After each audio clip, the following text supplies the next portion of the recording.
Je vais commencer avec un sujet que j'ai eu beaucoup de. C'est parce que, tu sais, quand on met des clips sur les réseaux, là, tu sais, je le savais très bien en le faisant que ça allait créer ça, mais c'est parce que quand on met des clips, on n'a pas toutes les perspectives, tu sais, parce que c'est un clip de, mettons, 30 ou 45 ou des fois 60 secondes. Puis des fois, il y a un contexte de 5 minutes avant ou 5 minutes après, tu sais, que j'explique d'autres affaires. Puis là, ben, il y a juste le clip de 60 secondes. Fait que là, des fois, ça peut porter à confusion parce qu'on n'a pas tout le contexte. Puis une des choses que j'ai vues qu'il y avait beaucoup des fois de peut-être d'incompréhension ou de gens qui étaient vraiment comme c'est les REER.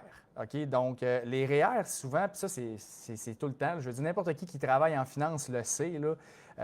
Les REER, il y a tout le temps des affaires à remettre au clair parce qu'il y a plein de mythes, plein de croyances. Puis là, les gens sont comme ah, c'est pas bon, on repaye de l'impôt plus tard. Puis là, ah, les REER, c'est le gouvernement s'il nous vole. Puis nanana, nanana. Puis c'est comme c'est de la merde parce que tu sauves l'impôt au début, mais t'en repayes. Puis tu sais, il y a des choses que je veux juste prendre le temps de remettre au clair rapidement parce qu'il y en a plein qui savent c'est quoi les REER. Puis tout, là. Mais tu sais, dans le fond, là, je veux juste donner la règle du pouce, OK, ce pouce-là. La règle du pouce du REER, OK, c'est que quand ton taux d'imposition il est plus élevé quand tu cotises dedans versus que quand tu le sors, le REER est plus avantageux, mettons, que le CELI ou que d'autres véhicules parce que tu vas te chercher une économie d'impôt que tu refais travailler pour toi, puis après ça, quand tu ressors de l'argent plus tard, tu payes moins d'impôts. Fait que je te donne un exemple, OK? Mettons là, que tu as pris un REER, puis tu as pris 10 000, puis tu as sauvé 5 000 d'impôts. Bien là, tu as eu un retour d'impôt de 5 000. Fait que mettons que tu l'as fait fructifier cet argent-là, bien là, tu as 15 000 qui travaillent pour toi. Mettons que tu as mis ton 5 000 dans ton CELI, par exemple, OK? Mais là, quand tu vas le sortir plus tard, là, ton REER, là, si ton taux d'imposition, mettons que tu es stratégique, puis il est supposons à 30 OK? Mettons. Bien là, si ton taux d'imposition est à 30 quand tu vas ressortir ce 10 000-là de REER, le gouvernement qui t'a donné 5 000 au début quand tu l'as cotisé, il va te redemander juste 3 000 au lieu de 5 000. Fait que tu vas avoir gardé un 2 000 quand tu vas le ressortir. Fait que c'est ça l'objectif du REER, c'est de payer moins d'impôts plus tard quand tu le sors parce que tu es stratégique. Puis oui, c'est sûr qu'il y a des places que, mettons, que tu as des fonds de pension puis tout le kit, que ton revenu va continuer d'être élevé plus tard. Bon, OK, c'est correct, je comprends que c'est moins, mettons, avantageux que l'exemple que je viens de donner là, mais reste que si ton taux d'imposition est plus bas quand tu le sors parce que tu es stratégique que quand tu as cotisé, le REER, c'est super avantageux pour la raison que je viens de dire. Si ton taux d'imposition est égal quand tu cotises puis quand tu le sors plus tard, bien, ça revient au même que le CELI. Parce que, mettons que tu as dit, OK, j'ai mis, mettons, 10 000, je l'ai fait fructifier, je ressors mon argent, je vais payer de l'impôt, tout. Bien, tu sais, mettons, on va faire un exemple. OK? Mettons que tu prends 10 000, tu reçois 5 000 de retour d'impôt. OK? Dans 10 ans, ben, ton 5 000, tu l'as mis dans ton CELI. OK? Fait que, mettons que tu as 15 000 qui fructifient pendant ce temps-là. Bien là, ça veut dire que dans 10 ans, tu vas avoir 30 000, 20 000 dans ton REER, 10 000 dans ton CELI. OK? Mettons que ça s'est doublé en 10 ans. OK, exemple. Fait que là, quand tu vas sortir ton REER, mettons que tu es imposé encore à 50 puis que c'est la même affaire, le taux d'imposition, il est pareil. Bien, tu vas payer 10 000 d'impôts sur ton REER quand tu vas le sortir, fait qu'il va te rester 10 000, puis tu vas avoir 10 000 de CELI qui va être là, donc tu vas avoir 20 000 au total. Mais si tu avais juste mis 10 000 dans ton CELI au départ, parce que tu dis le REER, c'est de la merde, puis que tu n'as pas le retour d'impôt quand tu cotises dedans, bien, quand tu vas arriver dans 10 ans, tu vas avoir 20 000. Tu vas le sortir, tu ne seras pas imposé. Fait qu'au final, tu vas avoir exactement la même affaire que si tu avais eu ton retour d'impôt et que tu l'avais cotisé parce que ton taux d'imposition, tu l'avais mis dans ton CELI, parce que ton taux d'imposition, il est le même quand tu le sors. Fait que ça revient au même, dans le fond. Mais si ton taux d'imposition il est plus bas, bien là, sur ton 30 000 que tu vas sortir dans 10 ans, il va te rester peut-être genre 14 000 en tout et partout. Ouais, c'est ça, au lieu de. Excuse, il va te rester peut-être 22 000, excuse, en tout et partout, 24 000 au lieu de 20 000, comme je disais au début. Fait que c'est pour ça que ce qu'il faut retenir, c'est pas compliqué. Je le répète, si ton taux d'imposition il est plus haut quand tu cotises que quand tu sors, le REER il est avantageux. Si c'est la même affaire au moment de cotiser puis de retirer, ça revient au même que le CELI. Si ton taux d'imposition est plus élevé que quand tu as cotisé, ce qui est plus rare, mais ça peut arriver, bien là, le REER est moins avantageux. Mais dans la majorité des cas, ton taux d'imposition va être pareil ou plus bas. Si tu es stratégique, il va être plus bas. Donc, le REER va être payant. OK? Fait que c'est ça que des fois, c'est dur d'expliquer en 30 secondes dans un clip, puis que là, les gens, ils n'écoutent même pas des fois le vidéo complet, puis ils disent REER, ils se barrent tout de suite. Mais c'est parce qu'il y en a qui peuvent se priver des fois de belles stratégies qu'ils peuvent avoir à cause qu'ils n'utilisent pas la fiscalité comme il faut. Puis ça, bien, ça en est un exemple. Le REER, je l'ai tout le temps dit, c'est le plus mal aimé des véhicules de placement parce que c'est le plus mal compris. C'est juste ça. OK? Fait que ça, c'est une des affaires que je voulais mettre au clair. Après ça, ben, je vais profiter s'il y en a des fois qui. OK, ben ouais, qui ça, des questions, je vais y aller tout de suite dans les commentaires là, puis après, je vais aller dans les autres affaires. J'aimerais que tu dises ça, c'est ça. Que penses-tu des REER de conjoint?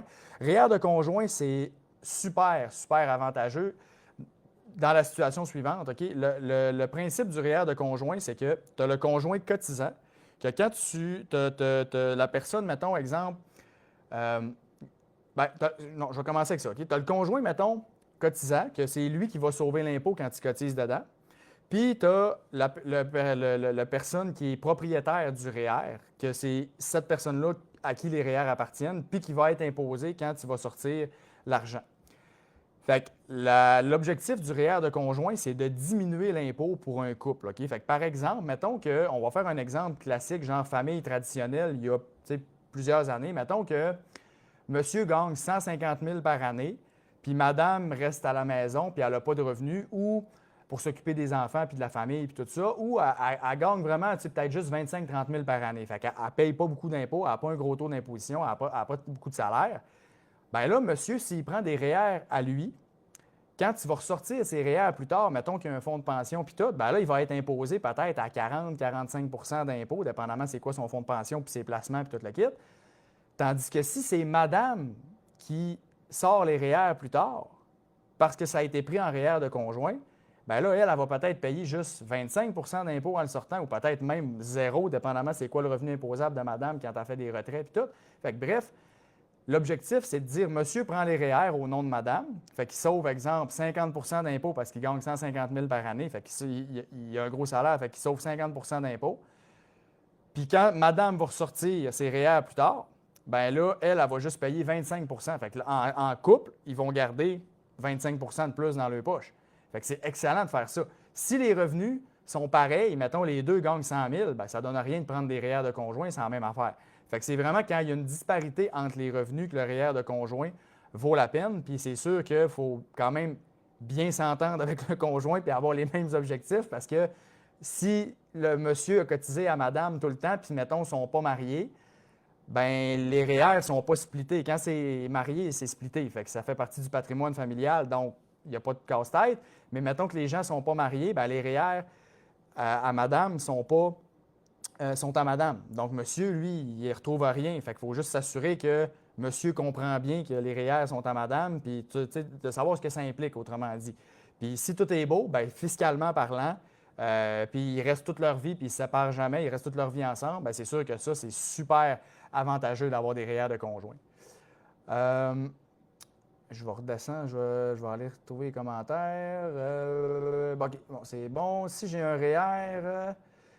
et un fonds de pension REGOP du gouvernement, avantageux de faire comme tu dis, bien, en fait, c'est parce que, tu sais, ton fonds de pension, là, ça dépend.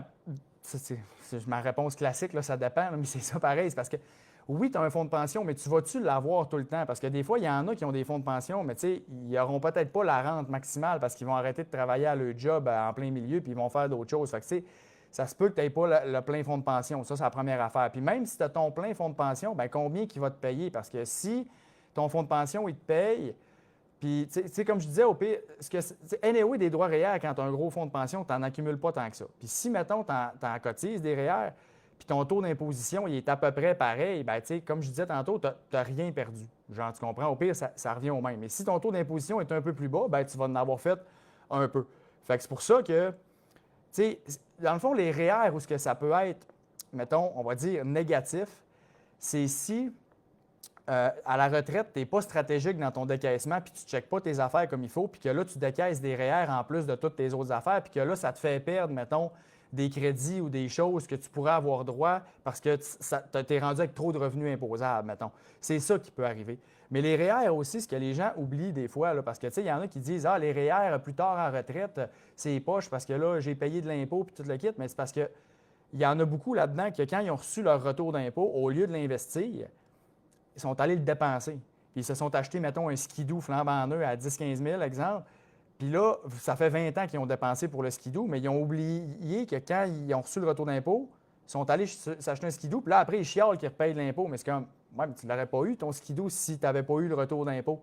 Tu sais, tu comprends? Fait que comme les gens, ils savent combien ils payent quand ils sortent, mais ils oublient ce qu'ils ont eu puis ce qu'ils ont fait avec s'ils ne l'ont pas investi. Fait que c'est sûr que pour maximiser la stratégie du REER puis maximiser l'utilisation du REER, il faut que tu réinvestisses tes retours d'impôt. C'est sûr que si tes dépenses, c'est pas autant optimal que si tu es réinvesti puis que tu es fait travailler, puis comme on disait tantôt, mettons avec le CELI, puis tout, là que c'est vraiment optimal puis payant.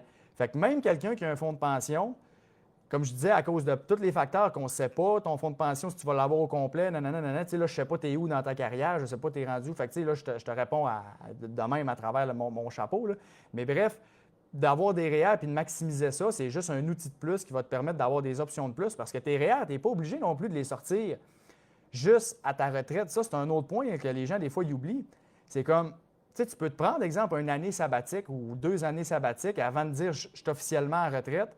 Puis là, commencer à décaisser tes REER, mettons, puis là, payer moins d'impôts dans les premières années avant que tu commences à déclencher ton fonds de pension. Tu sais. C'est du cas par cas, mais il y a des gens pour qui ça pourrait être avantageux, mettons, de faire ça parce qu'ils n'ont plus besoin de travailler. Ils pourraient prendre leur retraite tout de suite, mais ils disent « Ah, ben pour genre payer moins d'impôts sur mes REER, ben je vais comme prendre une couple d'années off, puis je vais parce que je n'ai pas besoin de mes revenus de travail des 2 prochaines années anyway. Fait que je vais juste comme décaisser mes REER dans des années où ce que mes revenus ne seront pas élevés puis que je n'ai pas encore mon fonds de pension puis tout. Fait que, tu sais, là, ce que je dis là, c'est du général, OK? C'est tout le temps du cas par cas puis il faut que tu le fasses checker par quelqu'un qui est sa coche là-dedans puis qui va te faire un plan de décaissement puis il va tout regarder tes affaires. Mais c'est juste pour comprendre qu'il y a beaucoup de choses à faire avec le REER et avec tous les véhicules fiscaux. Fait que quand tu as plein de véhicules fiscaux différents, puis tu as plein d'investissements, bien, ça te fait juste te donner plein d'options pour être créatif, puis justement t'avantager au maximum. Fait que c'est juste ça qu'il faut retenir dans le fond. Ça fait juste te donner des options de plus. Faire comme tu dis. Salut Alex. Ça, tant mieux Guillaume si t'adores, je suis bien content. Tout en ayant un CELI également avec une vision de 25 ans. Oui, absolument. C'est le CELI à long terme, c'est vraiment super bon. Le son est juste d'un bord, oreille droite. Ah ouais, sérieux? Ah, fuck. C'est quoi qui... Ah, c'est-tu parce que... Y a-tu bien du monde qui m'écoute avec des écouteurs? Il va falloir que je check ça, mais... OK, ouais, je pense pas que je peux... OK, je perdrai pas de temps pour ça. Si c'est vraiment, vraiment désagréable et qu'il y a plein de monde qui me le disent, au pire, je me déconnecterai puis je mettrai mes écouteurs puis je prendrai ce micro-là. Combien peut coûter un planificateur financier pour une famille avec un revenu de ménage de 100 000? Est-ce que c'est avantageux? Dans le fond, ça dépend. Tu sais, un planificateur financier, tu peux en avoir dans les institutions traditionnelles, puis tu vas payer des frais, puis il va être inclus dans les frais que tu payes. Fait que, tu sais, là, dépendamment de combien tu as d'actifs, puis dépendamment de ce que tu veux qu'il fasse pour toi, bien, ça peut être bon ou moins bon. Ça dépend de ta situation, puis ça dépend de ce qu'il fait pour toi. Sinon, bien, à honoraire puis indépendant, il n'y en a vraiment pas beaucoup. Puis si tu en trouves un, bien, souvent, il va te charger mettons, pour un plan de retraite ou un plan de décaissement, fait qu'il va te charger souvent pour, tu sais, comme un montant fixe pour ce que tu as de besoin puis ce que tu veux, tu sais. Fait que ça va souvent être ça. Je vais juste checker mon micro 2 secondes, voir, parce que je ne sais pas si... ouais, pourtant, il est en ça de même. OK, Colin, j'ai pas mon gars de vidéo avec moi, si je suis autonome, là, des fois, là. Je ne suis pas le plus à la coche là-dedans. Bon, en plus, avec des cotisations REER avec des enfants, tu pourrais recevoir de meilleures allocations pour enfants en plus de l'économie d'impôt, exactement. Chaque cas est analysé, c'est en plein ça.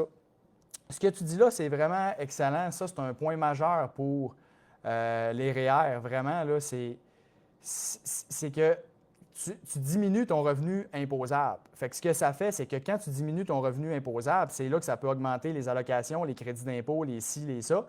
Puis là, ben, tu peux prendre cet argent-là, puis en plus, aller le mettre dans un régime épargne-études, puis mettons, puis faire plein de stratégies avec ça. Fait qu'il y a tellement de choses à checker que le REER, c'est encore plus payant si tu as des enfants. Si c'est une famille, c'est encore plus payant parce que justement, ça joue sur d'autres affaires à cause du revenu familial que ça le diminue. Fait que vraiment, vraiment, le REER, là, c'est ultra bon quand tu as des enfants encore plus.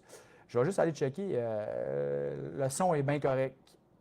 OK, bon, ouais, c'est bon, on va continuer. Non, c'est OK pour le son. Bon, OK, parfait. Ça, c'est bon. En plus, c'est qu'avec des enfants, tu pourrais recevoir de meilleures allocations pour. Ça, c'est beau. Très bonne question. Je me demandais la même chose. Bon, super. Quel est le meilleur type de placement pour un jeune de 16 à 18 ans? Ben, tu demandes le CELIAP. Le CELIAP, avant 18 ans, il ne peut pas. Sinon, quand je vais faire, des fois, je vais faire des conférences dans les écoles secondaires, puis tu sais, ce que je dis tout le temps, c'est demande à tes parents si ton régime épargne-études il est ouvert, premièrement, puis s'il est ouvert, il est-tu maximisé? Puis s'il n'est pas ouvert, ben là, tu changes de parent, c'est pas le choix. Puis, non, sérieusement, s'il n'est pas ouvert, c'est comme ouvre-les, puis mets le maximum que tu peux mettre dedans cette année-là, qui est 5 000 parce que tu peux rattraper une année à la fois quand tu n'as pas cotisé dedans. Puis s'il est ouvert et qu'il n'est pas maximisé, bien, mets le montant que tu peux mettre pour aller le maximiser parce que, mettons que tes parents mettent, exemple, 1 000 par année dedans, puis que là, il te reste 2 ans que tu peux cotiser dedans parce que les subventions, ils arrêtent l'année que l'enfant atteint 17 ans.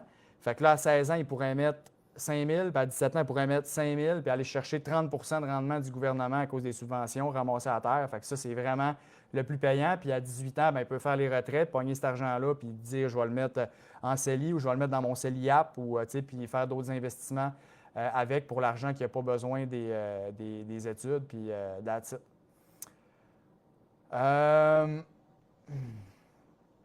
Ça, c'est beau. Ça, c'est beau. Quand tu parles de la stratégie à retraite, à partir de quand tu dois prévoir le coût en frais d'année?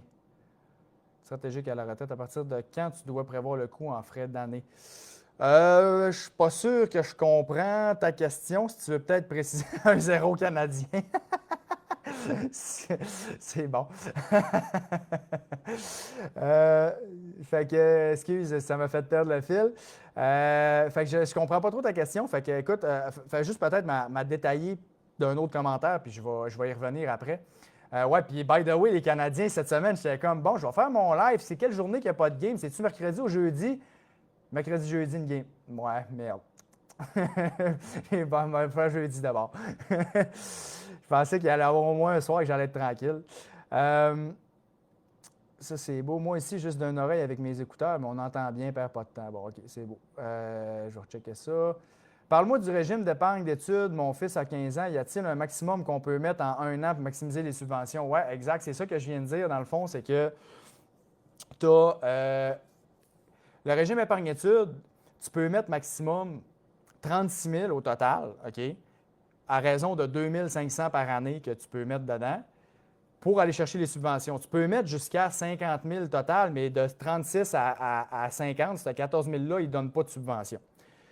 Donc, le 36 000 que tu as mis, si tu n'as pas mis 36 000, puis que là, ton fils, il a 15 ans, puis que toi, exemple, tu mets 1 000 par année depuis 15 ans, donc tu as mis, mettons, 15 000, bien, tu as du rattrapage que tu peux faire, mais tu peux rattraper maximum une année à la fois, donc 5 000 que tu peux mettre. Fait que ça veut dire que s'il y a 15 ans, tu pourrais mettre 5 000, 5 000 à 16 ans, 5 000 à 17 ans. Fait qu'il pourrait encore mettre 3 années qu'il pourrait mettre 5 000 puis aller chercher le maximum parce qu'il va pouvoir aller remettre des cotisations qu'il n'a pas mis avant puis aller rechercher les subventions là-dessus. Fait que ça, c'est vraiment, vraiment avantageux. C'est sûr que ce qu'on a perdu, c'est le rendement qu'on aurait fait si on avait cotisé plus tôt, mais au moins, on va quand même chercher les subventions. Fait que ça, c'est comme au moins, on ne perd pas tout. Fait que ça, c'est un gros point. J'ai des REER avec des jardins, j'aimerais les transférer avec des FNB Wealthsimple. Comment procéder? Je veux m'assurer que que ça n'ait pas l'effet de décaisser. Oui, OK, je comprends. Dans le fond, quand tu veux transférer des placements, bien, que ce soit pour une plateforme de courtage ou même dans une autre institution, il faut que tu remplisses une demande de transfert qui est un document qui est T2033. Puis ce document-là, tu sais, quand tu es avec Wealthsimple ou une plateforme de courtage, n'importe quelle, tu peux avoir du soutien. Fait que tu peux juste comme faire valider, être sûr que ta demande est bien remplie puis que tout est beau. Puis après, tu peux l'envoyer. Puis quand eux autres vont recevoir la demande de transfert, bien, ils vont l'envoyer vers le compte que tu as marqué dans la demande de transfert, puis ça va être glissé. Fait que ça va passer du REER Desjardins à ton REER Wealthsimple, puis il n'y aura pas d'impact fiscal. Fait que ça ne sera pas considéré comme un retrait. Fait que quand tu envoies une demande de transfert, Desjardins va le traiter comme un transfert, puis ils vont l'envoyer dans ton autre compte. Fait que c'est pas plus compliqué que ça. Il faut juste que ta demande de transfert soit bien remplie. Puis pour t'en assurer, tu peux appeler le numéro, comme je dis, 1-800 de la plateforme de courtage, puis ils peuvent t'aider avec ça. Que penses-tu des REER FTQ? C'est-tu vrai que les restrictions au moment du retrait? REER FTQ, je n'ai déjà parlé, je vais en reparler un peu. Dans le fond, c'est. Je te dirais que si tu as droit au crédit d'impôt, mettons, je vais commencer avec si tu es à 5 ou 10 ans et moins de la retraite, c'est super bon parce que tu fais un crédit d'impôt de 30 supplémentaire dans la FTQ. Fait que ça, c'est super intéressant. Sauf que le problème avec la FTQ, c'est que c'est gelé pendant un bout. En fait, jusqu'à ta retraite. Fait que là, ça veut dire que si tu as 50, 55 et tu es à 5-10 ans de la retraite, bien là, c'est bon parce que tu n'as pas à attendre super longtemps avant de décaisser ton argent. Mais si tu as besoin de ton argent, mettons que tu as 30 ans ou tu as 25 ans, puis là, tu commences à cotiser là-dedans, il faut que tu sois conscient que ça va prendre un bout avant que tu y touches à cet argent-là. Fait qu'il faut que tu sois prêt à dire je renonce à cet argent-là, puis je le vois vraiment comme un complément à mon fonds de pension, puis c'est de l'argent pour ma retraite, puis tout, puis c'est bien correct parce que, tu sais, comme j'ai dit un petit peu plus tôt, des REER, mettons, tu peux arriver à 45 ans puis en sortir une année que tu ne gagnes pas de revenus, ça pourrait être stratégique là, dans quelqu'un qui planifie bien ses affaires. Ça pourrait être stratégique de dire je vais sortir une année, une partie de mes REER parce que je n'ai pas de revenus, puis là, je ne paierai pas d'impôt, puis je vais pogner l'impôt que je ne paye pas. Puis je vais le réinvestir après. Fait que ça permet comme de reprendre l'argent puis de faire d'autres choses avec quand tu es stratégique. Mais là, la FTQ, tu ne peux pas faire ça. C'est vraiment quand tu es officiellement rendu à la retraite plus tard, puis tout ça. Fait que c'est gelé-là. Fait qu'il faut que tu sois conscient que si tu veux avoir plus de liberté puis être sûr de ne pas avoir d'enjeu, de comme je veux toucher puis tu peux pas, bien, la FTQ, si tu es plus jeune puis que ça te gosse ce que je suis en train de te dire là, bien, prends-en pas.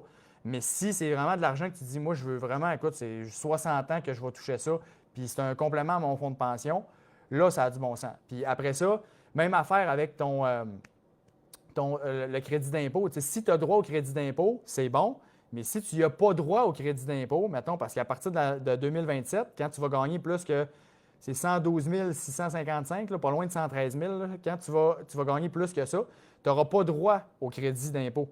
Donc là, cotiser dans la FTQ, quand tu n'as pas le 30 supplémentaire, c'est pas mal moins cool là, parce que ton rendement d'FTQ, il est correct, mais il n'est rien d'exceptionnel par rapport à ce que tu pourrais faire dans d'autres investissements. Puis en plus, ton argent est gelé. Fait que là, tu es comme pourquoi tu investirais dans quelque chose qui n'est pas si hot que ça au niveau du rendement quand tu n'as pas le crédit d'impôt, puis qui est gelé en plus. Tu comprends? Fait que tu es comme tant qu'à ça, je vais aller me mettre d'un FNB indiciel qui va me rapporter plus puis que je peux toucher n'importe quand. Okay? Fait que la FTQ, si tu as le crédit d'impôt, généralement, c'est bon, encore plus si tu es plus proche de la retraite. Puis si tu n'as pas le crédit d'impôt, c'est moyen. Puis si tu es jeune puis que ça te gosse de ne pas avoir accès à l'argent, c'est moyen aussi. OK? Si un parent avait ouvert le régime épargne-études mais ne cotise plus, est-ce que l'autre parent peut en ouvrir car c'était seulement au nom du père? Oui, tu peux ouvrir un régime pour l'enfant. L'autre parent, il peut. C'est juste que ça prend la signature de la mère pour dire que les subventions, bon, c'est correct. Puis après ça, ben, si l'autre parent ne cotise pas, ben, quand il va avoir de l'argent de réinvesti, ben, ça va aller dans le compte qui a été ouvert tout simplement. Fait que l'autre parent, oui, il peut ouvrir un régime épargne-études sans problème. Je suis dans l'année de mes 71 ans, je vais convertir mes REER dans un fer. Y a-t-il un avantage à effectuer ma sortie fer en début d'année ou en fin d'année? Je dirais que pour être sûr que tout est optimal, c'est vraiment mieux de le faire checker avec quelqu'un qui a toute la situation au complet. Je ne veux pas répondre à ça quand je n'ai pas toutes les données et que je n'ai pas tous les chiffres. Fait que si vous avez un conseiller, j'imagine que vous en avez un si vous êtes rendu à la retraite et vous avez des REER et tout ça, bien, peut-être vérifier avec lui c'est quoi la meilleure option parce que lui, il va vraiment avoir tous les chiffres pour bien répondre à ça. Fait que je ne pourrais pas répondre à cette question-là parce qu'il me manque des données puis je ne voudrais pas induire en erreur. Est-ce qu'on peut cotiser dans le CELI de ses parents s'ils ne l'utilisent pas? Techniquement, non, parce que c'est à tes parents. Je veux dire, tu pourrais dire c'est beau, je vais leur donner de l'argent, ils vont le mettre dans le CELI. puis après, ils te le redonnent, mais c'est comme légalement, techniquement, non. Je veux dire, l'argent appartient à tes parents, dans le sens que ils pourraient toujours dire, OK, je prends cet argent-là, puis ils font un retrait, puis ils te le redonnent après, puis je veux dire, bon, OK, mais techniquement, l'argent appartient à tes parents, donc tu ne peux pas cotiser au nom de tes parents. Si tes parents veulent tout garder l'argent, tu n'as aucun recours. C'est de l'argent que tu leur as donné, puis that's it, tu comprends? Fait que c'est comme, c'est à tes parents. Fait que tu ne peux pas utiliser le CELI de quelqu'un d'autre pour répondre simplement à ta question légalement. Mais je veux dire, c'est rendu là, si tu veux t'entendre avec tes parents, c'est à toi, mais légalement, l'argent leur appartient. Salut Frey, on parle souvent de ceux qui font 100, 150, mais un couple sans enfant qui fait 300 000, 400 000. Est-ce qu'il y a d'autres stratégies que REER? Quand tu n'as pas d'enfants au Québec, puis tu gagnes des bons revenus, c'est sûr que tu es moins avantagé pas mal au niveau fiscal. On s'entend, c'est pas mal mieux de gagner 300 000 400 000 si tu veux t'enrichir le plus rapidement possible puis bien gérer ton argent que de gagner 50 000 par année puis être monoparental, là, on s'entend. Mais je veux dire, par rapport à ce que tu injectes dans le système versus ce que tu reçois, c'est sûr que tu es perdant quand tu gagnes des gros revenus et que tu n'as pas d'enfants versus des familles qui ont des revenus plus modestes puis qui ont des enfants. C'est officiel. Eux autres, ils injectent, mettons, pas tant d'argent en impôts qu'ils ont payés, puis ils récupèrent plus ou ils récupèrent autant que ce qu'ils ont payé d'impôts en allocation puis en tout. Fait que vraiment, comme Pierre-Yves McSween l'a déjà dit, le Québec, c'est le paradis fiscal des familles. Fait que, est-ce qu'il y a d'autres stratégies que REER? Là, ça dépend. Si, mettons, tu as une entreprise, je ne sais pas, ton 300 000 400 000, comment tu le gagnes. Là, si tu es salarié, c'est sûr que là, c'est limité. Mais si tu as des entreprises, il peut y avoir de la créativité fiscale à avoir. Ça, c'est à checker avec un bon comptable ou un bon plan de fin. Regarder tes affaires. Là. Mais oui, il peut y avoir des choses à faire autres que REER. Mais si tu es salarié, là, ça commence à être plus difficile. Ça prendrait, mettons, des immeubles à revenus. Puis là, tu pourrais peut-être avoir des avantages, des stratégies à faire avec ça, mais là, il faut que ça te tente d'avoir des immeubles à revenus. Fait que là, je n'ai pas comme toute ta situation. Là, fait que je te donne juste des cues, là, mais je ne peux pas répondre à ça plus précisément. Mais oui, il peut y avoir des options, mais c'est sûr que tu as moins de cadeaux quand tu gagnes plus. Sauf que tu as la possibilité de t'avantager avec les revenus que tu gagnes, puis faire plus d'investissements, puis quand même être tu peux maximiser ton CELI plus rapidement, puis ça, c'est un énorme avantage à long terme. Fait que c'est ça. La fameuse question, 20 en épargne, du brut ou du net? Quand je parle de 20 10 15 peu importe le pourcentage, c'est tout le temps du brut. Si tu t'aimes mieux dire en net, bien, convertis-le en net, puis fais ce que tu veux, là, mais moi, c'est tout le temps le brut. Fait que si tu gagnes 100 000, il faut que tu sois capable de mettre au moins 10 000 par année de côté, minimum, pour dire que tu es en bonne santé financière. Donc, c'est tout le temps le brut, la règle. La règle du pouce, là, c'est ça. Parce qu'en plus, si tu le mets en REER, dans le fond, c'est que tu récupères ton impôt. Fait que techniquement, c'est du brut que tu cotises quand tu cotises dans un REER. Fait que, parce que tu reçois ton économie d'impôt. C'est comme si tu n'avais pas payé d'impôt, dans le fond. Fait que c'est pour ça. Comment je fais pour savoir si les actions dans mon REER sont des revenus d'intérêt ou au moment du décaissement à ma retraite? Écoute, je ne sais pas si tu veux dire, dans ta question, si tu veux dire c'est des revenus d'intérêt. Si c'est comme parce que tu penses que ça change, mettons, de l'intérêt versus du gain en capital. Parce que si c'est du revenu d'intérêt ou du gain en capital dans un REER, ça n'a pas d'impact parce que c'est un REER. Fait que c'est sur le montant que tu sors. C'est dans du non enregistré que ça aura un impact. Si ta question, c'était plus si c'est des revenus d'intérêt puis que ce n'est pas du capital, dans le fond, ça, c'est vraiment ton conseiller qui peut te le dire dans tes relevés, comme combien que tu as sorti versus c'est quoi que tu as fait d'intérêt. Puis là, ben, il va te dire si tu es dans le plus ou pas. Fait que je ne sais pas trop ta question, c'était comment, mais je ne sais pas si ça répond. À quel moment est-ce que l'investissement dans les fonds FTQ devient intéressant, sachant que le rendement est moins élevé que mes placements REER perso? Comme je disais, si tu as droit au crédit d'impôt, puis que en incluant le crédit d'impôt, ton rendement, si tu le calcules avec le crédit d'impôt, c'est supérieur à tes investissements de REER perso. Parce que si tu cotises au REER FTQ, avec le crédit d'impôt, mettons que ça équivaut à 12-13 de rendement, exemple, là, je dis ça de même, puis que finalement, toi, tu fais 17-18, c'est sûr que ce n'est pas une moyenne à long terme, là, mais on s'entend, je veux dire,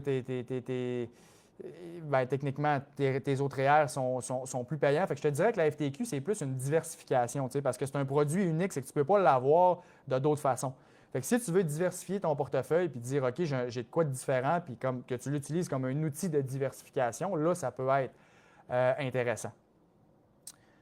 Acheter une maison au restant loyer. Eh boy! Tu veux mettre la merde, là, toi, Véronique, à soir. Là. ça c'est. Mais je suis content que tu l'aies demandé parce que c'était justement un point que je voulais mettre au clair, justement, parce que j'ai eu beaucoup de commentaires là-dessus, puis j'en ai tout le temps. Chaque fois que je pose sur ce sujet-là, ça commente tout le temps parce qu'encore une fois, les gens n'ont pas tout le contexte. C'est du 30, 40 secondes, 50 secondes, puis tu sais, c'est la première fois qu'ils me voient. Puis là, c'est qui lui? Voyons, pour qui se prend? Nanana, c'est comme je comprends. Là, je me verrais des fois ces réseaux, je fais comme, voyons, c'est qui lui? Là, je comprends. Fait que c'est comme.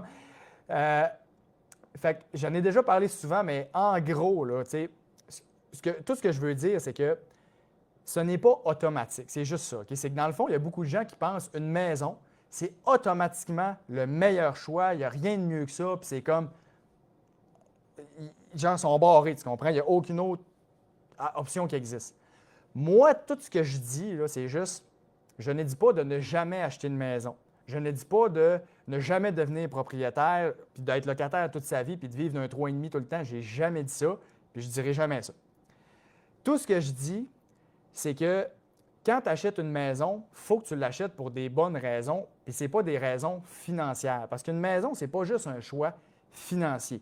Une maison, si tu es conscient, de combien qu'elle te coûte réellement, parce qu'une maison, ce n'est pas juste une hypothèque. C'est ça que l'erreur que les gens font, c'est qu'ils ne calculent pas tout combien que ça coûte. Fait que si ta maison, tout inclut les frais, tu dis ça me coûte, exemple, 3 500 par mois, tous les frais inclus, je le sais que ça me coûte ça, puis je le sais que ça pourrait peut-être me coûter moins cher dans un logement ou dans quelque chose que je serai en location, mais je veux la qualité de vie d'une maison. Puis je veux ce que ça m'apporte, je veux l'espace, je veux tous les bienfaits qu'une maison apporte. Achète-la ta maison, il n'y en a pas de problème. Moi, ce que je fais, juste mettre un petit bémol puis un break des fois, c'est si tu es seul ou tu es en couple, pas d'enfant, tu n'as pas besoin de l'espace d'une maison, tu es un professionnel, tu es un entrepreneur, tu n'es jamais chez vous anyway. C'est comme, là, tu as acheté une maison tout seul, payer pour tous les frais au complet tout seul, puis utiliser pratiquement pas l'espace parce que tu es tout seul, bien là, c'est comme tu fais juste mettre de l'argent dans le vide, carrément.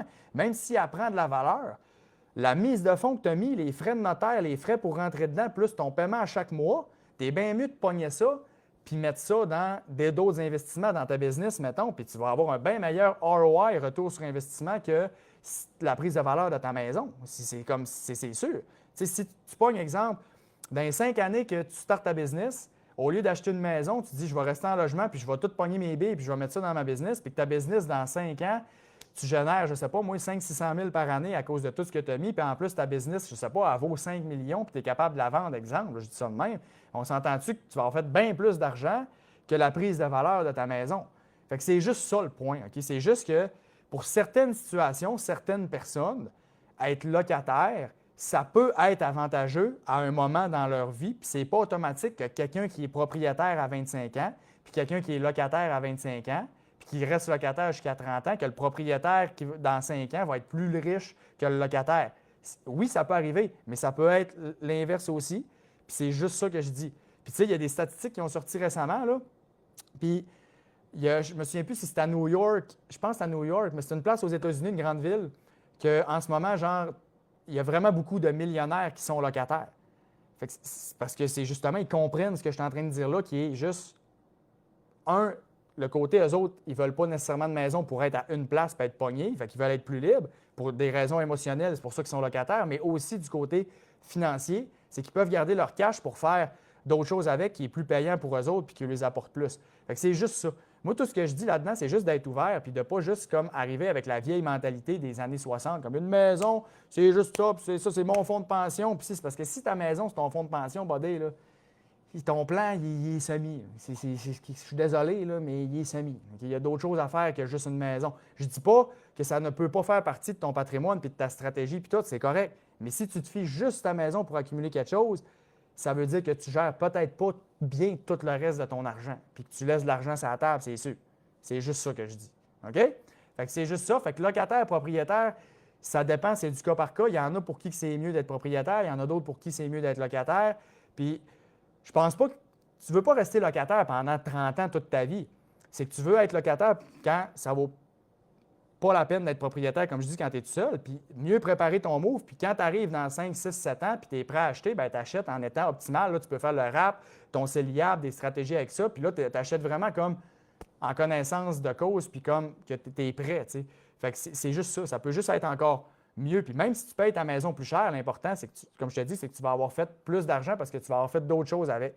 C'est sûr que quelqu'un que lui, sa seule manière d'accumuler de l'argent parce qu'il n'y a aucune discipline puis il n'a pas une bonne tête, ses épaules, pas en tout, c'est de s'acheter une maison puis dire ben, c'est de l'épargne forcée. Ben, c'est correct, achète ta maison. C'est vrai que tu vas avoir plus que si tu restes en logement et que tu flambes tout ton cash. Je suis bien d'accord avec ça. Moi, quand je fais des vidéos, ça ne s'adresse pas à des gens qui flamberaient tout le cash en étant locataire. Ça s'adresse à des gens qui seraient stratégiques parce que j'en ai déjà rencontré. Tu sais, je donne l'exemple un moment donné dans le podcast. C'est un urgentologue que j'ai rencontré. Il gagne 700 000 par année et il est locataire en ce moment. Il loue une maison. Ça coûte genre 3 000 par mois, une grande maison, tout, mais pour exactement les raisons que je viens de dire tantôt. Il ne sera pas locataire toute sa vie. Là. Dans 2-3 ans, il va en acheter une maison. Mais il va l'acheter quand il va être prêt, puis qu'il va avoir le goût de gérer ça. Puis là, il est comme juste focus dans le business, puis tout. C'est comme, parfait. Il n'a pas besoin de maison, puis il est bien mieux de juste pas avoir de tracas, puis payer 3 000 par mois, avoir la maison, ses enfants, puis toute sa femme, ils ont la qualité de vie d'une maison, puis c'est bien correct. Puis éventuellement, ils vont en acheter une à leur goût quand tu vas être rendu là. Mais comme, il ne perd pas d'argent, lui, à faire ça, parce qu'il investit dans sa business, puis il prend le cash qu'il aurait mis dans sa maison pour faire d'autres argent, puis il investit dans d'autres projets, puis d'autres choses qui est plus payant que ça. Puis en même temps, la maison où il est en location, il est super bien. Fait qu'il ne sent pas le besoin de changer. Fait que c'est sûr que quand tu es d'un 3,5 puis que là, genre, ça fait 2-3 fois que tu déménages, tu es peut-être écœuré, tu as le goût d'être stable, je comprends. Mais lui, c'est pas ça. Fait que c'est tout le temps du cas par cas. Fait que c'est juste ça que je voulais dire sur la maison. Il y a juste un calcul qui est à faire, puis chaque situation est différente. Puis jamais, je le répète, que je dirais n'achète jamais de maison, c'est pas ça. Puis je dirais pas reste locataire toute ta vie. Je dis juste fais tes calculs comme il faut, puis assure-toi que tu fais le bon choix pour toi. That's it. Tu penses quoi du Infinite Banking? Bon, là, je ne rentrerai pas trop dans les détails, là, mais c'est à la mode. Marketing, c'est cool, puis c'est comme tout le monde en parle de ça. Mais en bout de ligne, là, la conclusion, c'est que c'est pas si hot que ça. OK? Fait que, on va régler ça. Là. C'est pas si malade que ça. Est-ce qu'il n'y a rien de magique dans la vie? Là? Puis c'est comme. C'est ça. Je veux dire, il y a des gens qui vont parler de ça parce que si tu prends un produit d'assurance de ces montants-là, bien, c'est sûr que c'est avantageux pour certaines personnes qui vendent des assurances. Fait que ça va être à la mode, puis quand il y a une mode, bien, tout le monde en parle parce qu'il y en a plein qui ont de l'argent à aller chercher. Mais en bout de ligne, la conclusion, ça s'adresse à très peu de gens. Il faut qu'ils comprennent ce qu'ils fassent vraiment. Puis il y a des règles qui ne sont pas pareilles parce qu'aux États-Unis, la fiscalité est différente versus ici. Fait qu'en bout de ligne, c'est vraiment pas si hot que ça. Puis ça, c'est overripe, là, vraiment overripe. T'as-tu une raquette de tennis de FNB de lousse, des détails sur les FNB? Dans le fond, les détails sur les FNB, écoute, tu peux-tu juste plus me donner c'est quoi que tu voudrais comme détail, mettons, sur les FNB? Dis-moi ça, parce que je peux parler de plein de choses. Fait que dis-moi c'est quoi que tu voudrais comme détail. FNB, VFV ou XUS, écoute, c'est ton choix. Là, les deux sont bons. Je veux dire, l'important, c'est que tu aies un fonds US si tu en veux un, puis que tu le gardes, puis that's it. Là. Fait que, rendu là, je ne fais pas de recommandation de placement parce que c'est personnel à chacun, puis on ne peut pas savoir qu'est-ce qui va être le mieux à long terme. Fait que fais ton choix, mais les deux fonds que tu me dis là, ça a bien du bon sens. Nous avons cotisé dans les runs de nos enfants, mais certaines années, nous avons mis 2400, 2400, 19 pour un enfant. Si nous voulons rattraper les droits non cotisés, peut-on mettre le 1700 complet en plus du 2500 cette année? Ou yes, ou on doit le faire par année, donc ici, chercher. Non, oui, exact, tu peux le faire one shot. Fait que si, mettons, ce que tu as de retard, que tu n'as pas mis, c'est 1700, tu peux le mettre one shot, c'est réglé. Sinon, ça serait vraiment compliqué, ça ne serait pas le fun. Fait que oui, tu peux le mettre one shot, pas de problème. Oui, les FNB, c'est merveilleux. Oui, mais FNB indiciels, parce que des FNB, il y en a de toutes sortes, puis il y en a vraiment des pas bons. Puis il y en a même qui sont gérés activement, puis qui ne sont pas si hot que ça. Fait que les FNB indiciels, c'est vraiment hot, mais c'est pas n'importe quel FNB qui est malade. Bravo pour ta volonté de rendre disponible une éducation financière à tous. La formation sur Altic est super. Bien, merci, Caroline. Merci, Christopher. C'est apprécié. C'est vraiment ça l'objectif que j'ai voulu faire avec Altic, c'est de donner accès au plus grand nombre de gens possible à avoir une éducation financière de qualité parce que c'est une lacune dans notre société, malheureusement, depuis longtemps. Puis c'est une lacune que j'observais les 10 ans que j'ai été en cabinet, puis depuis maintenant les 2 ans que j'ai lancé Altic, je le vois aussi. Fait que je suis vraiment content que tu aimes ça, puis le feedback est vraiment excellent. Je reçois des messages toutes les semaines, puis du feedback super positif, fait que je suis bien content. Puis la formation, ben, en plus, c'est un modèle paye ce que tu veux. Fait que je veux dire, je voulais vraiment qu'il n'y ait aucune excuse pour les gens pour dire je peux avoir une bonne base financière. Je veux dire, je fais du contenu sur les réseaux, j'ai ma chaîne YouTube, j'ai les formations, paye ce que tu veux. Fait que je veux dire, n'importe qui peut avoir accès à ça. Puis là, j'en sors justement, une formation d'ici quelques semaines qui est vraiment la formation que j'ai mis tout mon cœur, toute mon énergie là-dedans. Puis vraiment, là, c'est 15 heures de temps, puis ça touche à tout. REER, CELI, FNB, investissement autonome, les assurances, tout ce que tu vas avoir dans ta vie financière, c'est là-dedans. Puis elle s'en vient dans les prochaines semaines. Puis je pense qu'il y a vraiment beaucoup de monde qui vont triper, puis que ça va pouvoir vraiment aider beaucoup de gens. C'est vraiment 12 ans de toute mon expérience que j'ai mis genre une formation dans tout ce que j'ai vu avec les clients, qu'est-ce qui est le plus important de savoir, le plus important de connaître pour gérer tes finances, vraiment comme que ça soit ça à coche.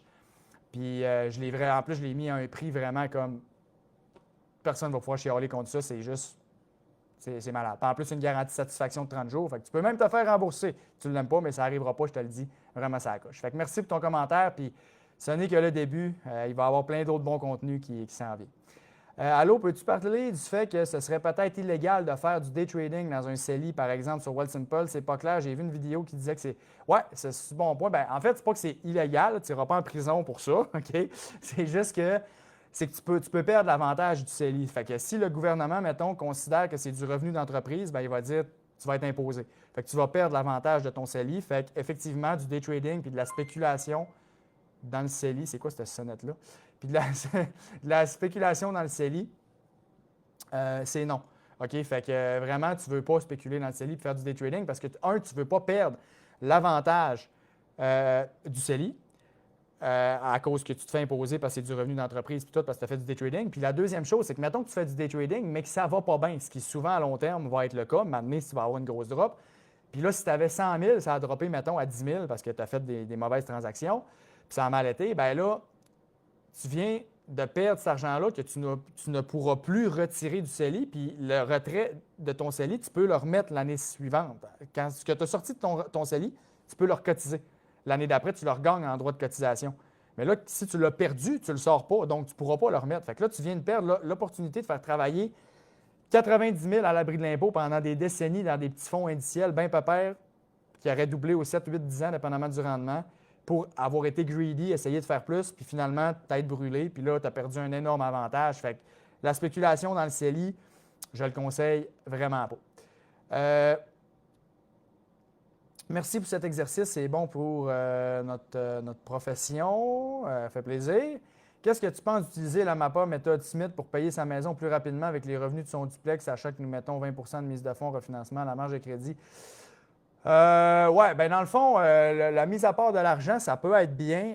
Je te dirais, là, je ne peux pas répondre à ça en ne voyant pas les chiffres officiels puis tout, mais oui, si tu te fais checker ça par un bon comptable, puis un bon plan de fin, puis genre que ton setup, tu sais ce que tu fais, tu comprends bien, puis qu'effectivement, tu fais une bonne mise à part de l'argent, puis que tout est bien setupé, puis que c'est vraiment comme ton intérêt devient déductible, puis tout, oui, ça peut être bon. OK? Fait que c'est tout ce que je vais dire, parce que je n'ai pas plus de détails que ça, mais oui, ça peut être bon. Mais dans ce genre d'affaires-là, c'est important d'être bien accompagné, puis d'avoir des gens compétents autour de toi pour être sûr que tout est bien setupé, puis que tu comprennes surtout ce que tu fais, puis que tu ne fasses pas juste dire « Ah, j'ai vu ça, ça a l'air cool », puis tu le fais, mais tu ne comprends pas. C'est vraiment important de comprendre. Again, et j'aime bien suivre tes vidéos qui sont très instructives. Bonne continuation. Bien, merci beaucoup, c'est gentil. Mes REER, son placement à Québec. Ma question, si je veux transférer un REER sur BNCD pour acheter des FNB, des actions, s'ils sont avec Placement Québec, il faut que tu checkes si tu as des échéances. Puis, dans le fond, quand ils sont venus à échéance, ben là, tu pourras les transférer. Mais si tu as des échéances, ben, tu ne pourras pas les sortir tout de suite. Il faut juste que tu vérifies. Puis, sinon, tu vas pouvoir les transférer quand ils vont être libres. Il n'y a pas de problème. Est-ce que je peux adopter pour sauver l'impôt? Ouais, ça, c'est une très bonne stratégie. J'en parle justement dans ma formation. C'est ça, c'est un volet juste là-dessus, l'adoption pour faire plus d'argent. Euh, Très bien tes interventions. Ben, merci, j'apprécie, je suis content que tu aimes ça. Est-ce que tu as deux, trois conseils à donner à un couple de conjoints? Le condo de monsieur est quasi payé et a pris beaucoup de valeur. Madame a un salaire plus élevé avec un bon fonds de pension, mais aucun bien immobilier. Ben écoute, je dirais de garder votre relation le plus longtemps possible, puis de faire des investissements. Tu sais, dans le fond, tu peux, même si tu n'as aucun bien immobilier, ça dépend si tu n'es pas obligé d'en avoir. Si tu en veux, ben, tu pourrais investir avec ton conjoint puis regarder ça. Ça peut être une option. Tu sais, dans le fond, ce qui est important, c'est-tu plus payant d'avoir des immeubles? Si ton conjoint il en a plein puis il est déjà bon là-dedans, puis tout, peut-être qu'il y a un edge là-dedans puis qu'il peut trouver des deals puis tout. Fait que tu peux investir avec lui là-dedans. Si c'est un projet quand même que vous aimez, parfait. Sinon, si toi, l'immobilier, ça te pue au nez, ça te répugne, puis tu veux vraiment pas en avoir, ben fais juste faire des placements pas compliqués, des FNB, des choses comme ça, puis laisse ton argent travailler, puis casse-toi pas la tête. Mais l'important en couple, c'est vraiment d'avoir les mêmes objectifs, d'avoir de la bonne communication, puis être sûr que vous vous enlignez à la même place, puis que justement que tout est clair. Pour pas qu'il y ait, s'il arrive de quoi, quelqu'un qui sente que j'aurais pas dû faire ça, ou que là, c'est toi qui m'as convaincu d'investir en immobilier, mais je voulais pas. Non, non, assure-toi que tout a été dit, puis que tu fais vraiment des choses pour toi, puis que tu comprends, puis que ça te tente. Puis même chose pour lui aussi si vous investissez ensemble. Oui, merci. Je constate qu'il manquait des bouts dans ma question, mais tu as bien répondu quand même. Bon, super. Une maison payée coûte environ 2 000 par mois. Bien là, ça dépend de la maison, là, mais effectivement, je veux dire, même quand tu es payé, tu as les taxes, tu as l'entretien, tu as les assurances, tu as l'hydro, tu as les imprévus. Tu as les rénaux, tu sais, qu'à un moment donné, tu vas changer des affaires. Fait que, tu sais, une maison, quand elle est finie de payer, elle n'est pas finie de payer. Je veux dire, ça continue d'avoir quand même des bons coûts, surtout si c'est des bonnes maisons qui sont quand même chères, là. Fait que c'est ça. Des astuces pour l'achat d'une maison ou condo quand on est monoparental, revenu 70 000. Écoute, ça dépend de ta situation, tu sais. Je veux dire, en bout de ligne, des astuces pour un achat de maison ou de condo, tu sais, c'est comme l'objectif, c'est de toujours trouver quelque chose que tu peux acheter, qui est selon tes moyens, puis qui va faire la job. Puis, tu sais, je te dirais, le meilleur conseil, c'est de ne pas acheter pour acheter. Parce que des fois, moi, je l'ai vu, il y a des gens qui ils pensent vraiment que s'ils sont locataires, ils sont désavantagés. Fait que là, ils disent, je vais acheter le plus vite que je peux. Puis là, ils achètent comme quasiment n'importe quoi juste pour dire qu'ils achètent parce qu'ils pensent que ça va prendre la valeur puis tout. Mais si tu achètes mal puis que ça coûte trop cher puis tu n'as pas fait tes calculs puis là, tu es à côté là avec tes enfants en plus puis que là, finalement, c'est un boulet financier, ton condo ou ta maison, tu ne seras pas plus avancé. T'sais. Fait que c'est comme, faut que tu te poses les bonnes questions puis être sûr que tu t'en vas pas te mettre dans un gouffre financier parce que des fois, un condo, il faut que tu checkes plusieurs affaires. Il faut que tu dois être sûr que tu es dans un condo que le syndicat de copropriété fait bien sa job, puis que les états financiers sont corrects, puis que le compte, le roulant, tout est beau, parce qu'il y a des condos, il y a eu des histoires d'horreur, là, qu'à un moment donné, c'était mal géré, puis que là, il faut que tu débourses des dizaines de milliers de dollars parce qu'il arrive de quoi, puis là, tu es pogné que tu ne l'as pas le 10 000 parce que tu l'as tout mis dans ta mise de fonds, puis là, il arrive un imprévu, tout le monde, il faut qu'il se cotise, mais tu sais, il y a plusieurs affaires à checker, fait que je te dirais, fais-toi bien accompagner, puis assure-toi de regarder toutes les options, puis de prendre une option qui n'est pas trop émotive, parce que des fois, quand on est trop émotif, c'est là qu'on peut acheter mal. Parce que là, des fois, on achète par peur de manquer quelque chose ou par peur qu'il n'y en ait plus. Puis là, bien, on se presse, puis là, on ne fait pas faire d'inspection, puis là, il peut arriver bien des problèmes après. Ça, j'ai déjà vu des gens là, que ça a été ça, puis qu'il est arrivé tout de suite des bobos après, pas d'inspection, puis là, bien, ils ont été dans la merde après. Là. Fait que faut pas que tu achètes pour acheter. C'est le meilleur conseil que je peux te donner, surtout si tu as une famille qui dépend de toi. Ce move-là, il est vraiment important. Fait qu'assure-toi que tu fais un bon move, fait qu'assure-toi de t'entourer des bonnes personnes. Le CELIAP, si on n'achète pas de maison au bout du 40 000, qu'est-ce qui arrive? Tu peux le transférer dans tes REER. Tu as 15 ans pour acheter une maison. Si tu n'achètes pas de maison dans 15 ans et que ça vaut, mettons, 70 000 parce que ça s'est fructifié ou 80 000, peu importe, bien, tu peux le transférer dans tes REER sans impact fiscal puis sans. C'est comme si tu avais créé des nouveaux droits REER, dans le fond.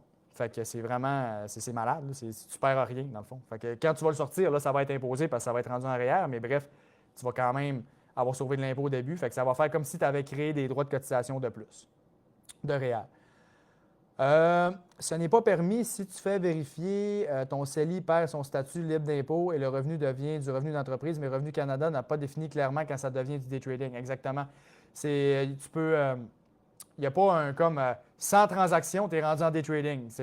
Il n'y a pas de barème. Fait que c'est pour ça que c'est comme touché parce qu'il n'y a aucun barème. Fait que c'est comme si tu te fais checker et que les autres considèrent que c'est trop, ben, ils peuvent te l'enlever. Fait que c'est pour ça que je te dis, prends pas de risque avec ça. Salut Fred, je sais que c'est bon un REA. Ma question est lors de sortir l'argent, est-ce que c'est quelque chose de compliqué? Comment ça fonctionne? Et disons que mes enfants ne l'utilisent pas tout. Qu'est-ce qui se passe avec le reste de l'argent? Est-ce que l'argent appartient? OK, ouais. Dans le fond, quand tu sors des régimes épargne-études, là, je parle vraiment des régimes épargne-études standards que tu prends n'importe quelle institution financière, pas des programmes de bourse d'études que des fois, eux autres peuvent avoir des règles spéciales. Vraiment juste un régime épargne-études standard, tu prends en caisse ou à la banque, mettons.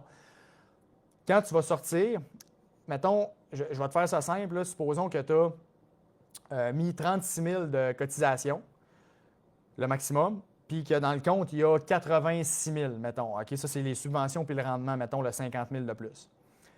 Bien, quand tu vas sortir ton 36 000, lui, il t'appartient, tu peux faire ce que tu veux avec. Fait que ce qui est cool, c'est que ça va avoir permis de subventionner les études de tes enfants, puis tu vas pouvoir prendre ce 36 000-là puis refaire d'autres choses avec, mettons, aller le mettre en REER puis aller te chercher une économie d'impôt. Fait que là, tu vas faire un double dip. Fait que c'est vraiment hot. 30 de subvention plus le rendement, puis après ça, tu repognes ça puis tu fais d'autres choses avec. Dans le cas des subventions puis du rendement, ça, c'est imposable dans les mains de l'enfant. Fait que si ils ne gagnent pas beaucoup de revenus puis ils sont quand même 4-5 ans à l'école puis tu sors un 10-12 000 par année, bien, l'impôt va être vraiment minime à payer là-dessus. Puis après ça, l'argent, c'est à l'enfant que ça appartient techniquement, mais l'enfant, il peut faire ce qu'il veut avec. Fait que je veux dire, oui, il peut payer ses études, mais s'il en reste et que ses études ne coûtent pas ça, l'argent, il appartient. Fait qu'il peut faire ce qu'il veut après ça. S'il veut le mettre en mise de fonds sur une maison, il peut. S'il veut s'acheter un char, il peut. S'il veut le redonner à ses parents, il peut aussi. Donc, bref, c'est l'enfant qui décide qu'est-ce qu'il fait avec. Fait que l'important, quand tu sors les régimes épargne-études, il faut que l'enfant soit inscrit à l'école, dans un programme, puis qu'il est en plein, puis tout le kit. Puis là, il a le droit de sortir l'argent, puis après ça, bien, s'il paye ses études, puis s'il en reste, bien, il fait ce qu'il veut avec ça. Le CELIAP, c'est le crise antérieure. Après, ouais, c'est pas mal ça. Ça se transforme dans antérieure. Je l'aurais dit plus poliment, mais c'est ça. Qu'est-ce qui est mieux, payer la maison cash, mettons 350 000 ou investir le 350 000 à 5-7 et rester en loyer à 1 300 par mois? Ah, très bonne question. Écoute, dans le fond, ce qu'il faut que tu calcules, c'est... écoute, dans le fond, ce qu'il faut que tu calcules, c'est si tu t'en vas dans une maison à 350 000, parce que là si tu payes cash, ta maison aussi, ce que tu aurais, c'est que tu pourrais investir. Tu sais, ce que tu ne payeras pas en hypothèque. Fait qu'il y a ce calcul-là qui est à faire. Après ça, si tu restes en logement, combien que ça t'aurait coûté la maison de 350 000 si, mettons, tu ne l'avais pas payé cash? Puis, comme dire la différence, je l'ai investi. Fait que, il y a un calcul qui est à faire. Là, je ne peux pas te répondre vite demain, mais 1 300 en logement, c'est pas très élevé. Fait que d'après moi, si tu fais sur 15-20 ans, mettons, probablement que si tu investis dans des FNB indiciels sur le long terme, tu vas peut-être te retrouver plus avantagé, vite de même. Mais écoute, je te laisse faire le calcul là, parce que là, je ne peux pas le faire tout de suite là, mais 1 300 pour se loger en ce moment, là, c'est pas cher, à condition que tu es bien, on s'entend, puis tout. Là. Puis, tu sais, c'est ça. Fait que tu peux aller le calculer sur le calculateur d'intérêt composé là, de Get Smarter About Your Money. Là. Donc, gérez mieux votre argent. Là. Il y a un bon calculateur là-dessus. Là. Fait que ça, tu peux aller le faire. Mais il y a un calcul qui sera à faire, effectivement. Parce que 1 300 de loyer, c'est pas tant cher pour se loger, si tu es bien, évidemment. Puis aussi, ce qu'il ne faut pas oublier, c'est que même si tu es locataire, mettons, pendant 10 ans, puis que là, tu es rendu, exemple, avec 700 quelques mille ou 800 000 de placement, bien rendu là, tu peux en acheter une maison aussi si tu veux. Puis si toi, tu ne te sens pas prêt à acheter une maison en ce moment, c'est comme, même si tu l'achètes plus tard, si ton argent a rapporté plus que la prise de valeur de maison, exemple, tu ne seras pas perdant, tu sais. Fait que c'est ça. Je pense à placer 5 000 dans Palantir au Général Dynamique et le CELIAP si tu n'achètes pas de maison au final, qu'est-ce qui arrive? Bon, on l'a dit tantôt, fait que je pense que ça a répondu à la question. Si je ne suis pas plus proprio, on le transfère en REER, dans le fond, si tu n'achètes pas de maison. Si je ne suis plus proprio depuis 5 ans, puis-je cotiser au CELIAP et CELI? Si je n'utilise pas CELIAP, il deviendra REER après combien de temps? Après 15 ans, qu'il va devenir REER. Puis si tu n'es pas propriétaire depuis 5 ans, oui, tu peux cotiser au CELIAP, puis tu peux même faire le RAP si tu rachètes une propriété. Tu peux rapper une deuxième fois parce que ça fait plus que, dans le fond, tu as 5 années civiles que tu n'as pas été, 5 années fiscales que tu n'as pas été, dans le fond, propriétaire. Fait que ça te permet de pouvoir re-rapper une deuxième fois. Fait que tu pourrais faire et le RAP et le CELIAP si tu rachètes une maison. As-tu de l'information ou expérience sur la méthode Norbert pour acheter des FNB en US, mais quand on est investisseur canadien, limiter le taux de change? Non, moi, je suis vraiment, casse-toi pas trop la tête avec ça, puis achète des fonds qui sont disponibles là, en Canada. Puis, tu sais, c'est parce que là, ça revient à spéculer le taux de change, là, tu sais. Fait que c'est comme, je suis pas un très grand spéculateur. Fait que moi, je suis vraiment, la simplicité, c'est la clé, surtout à long terme. C'est comme, si tu investis pour 25-30 ans, ça n'aura pas tant d'impact. Là, si tu laisses l'argent travailler, tu vas atteindre tes objectifs. Là. Fait qu'à un moment donné, il ne faut pas s'enfarger des fleurs du tapis et essayer de vouloir gosser sur tout. Salut Fred, 36 ans sans enfant, plafond maximisé annuellement dans CELI, CELIAP. René, 8 fois plus capitalisé que le REER, revenu moyen, 60 000 sans pension, pas achat de maison à court terme. Vaut-il mieux maximiser né ou REER?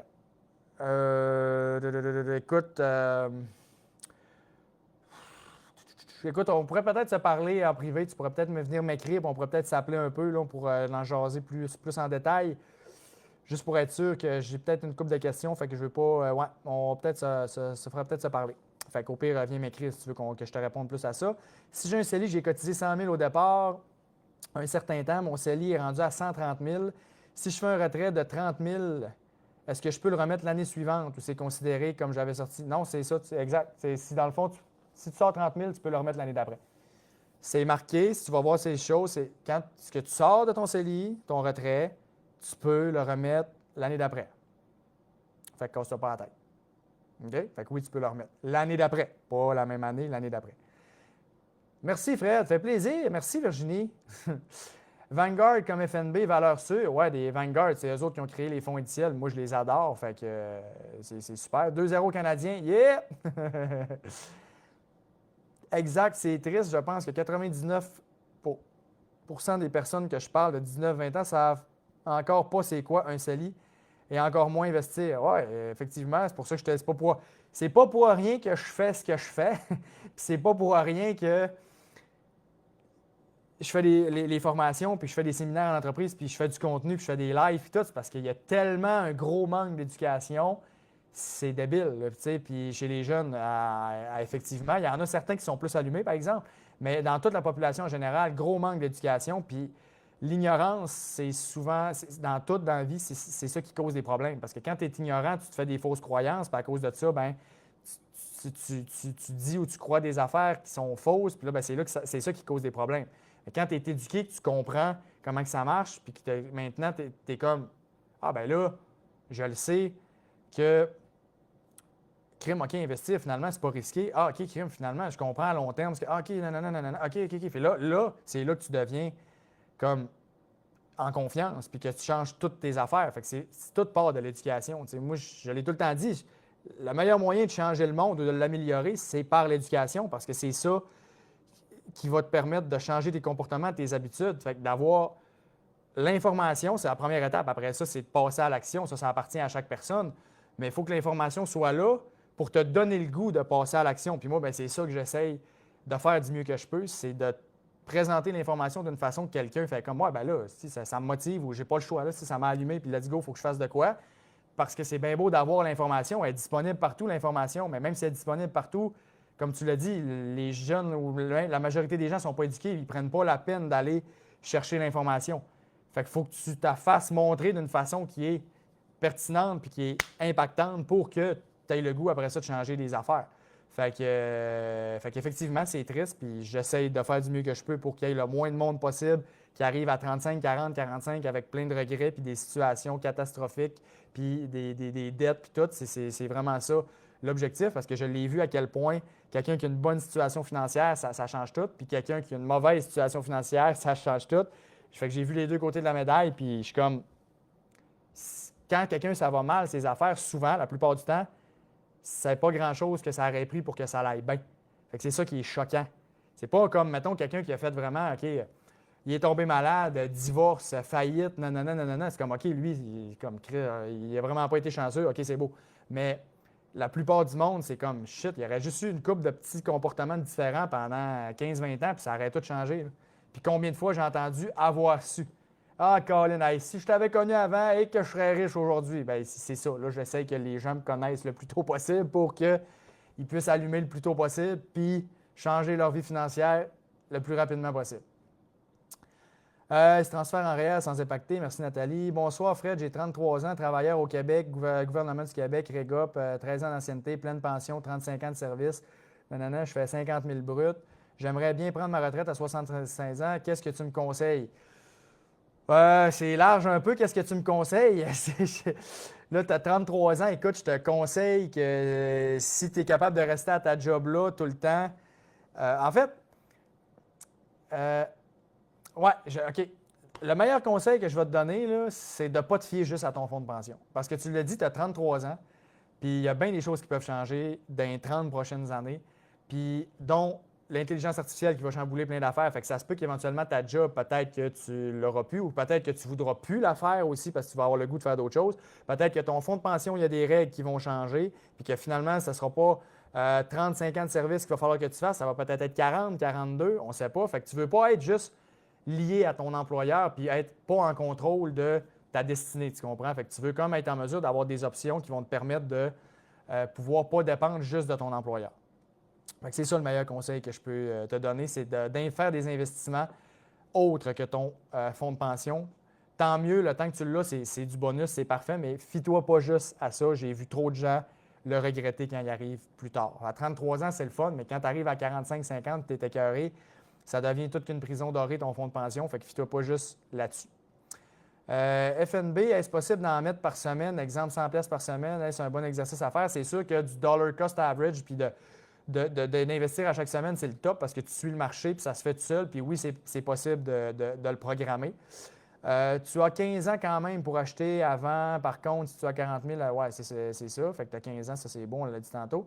En quoi un gestionnaire patrimoine qui demande 1 % peut valoir la peine? Merci d'avance. Bon, bonne question.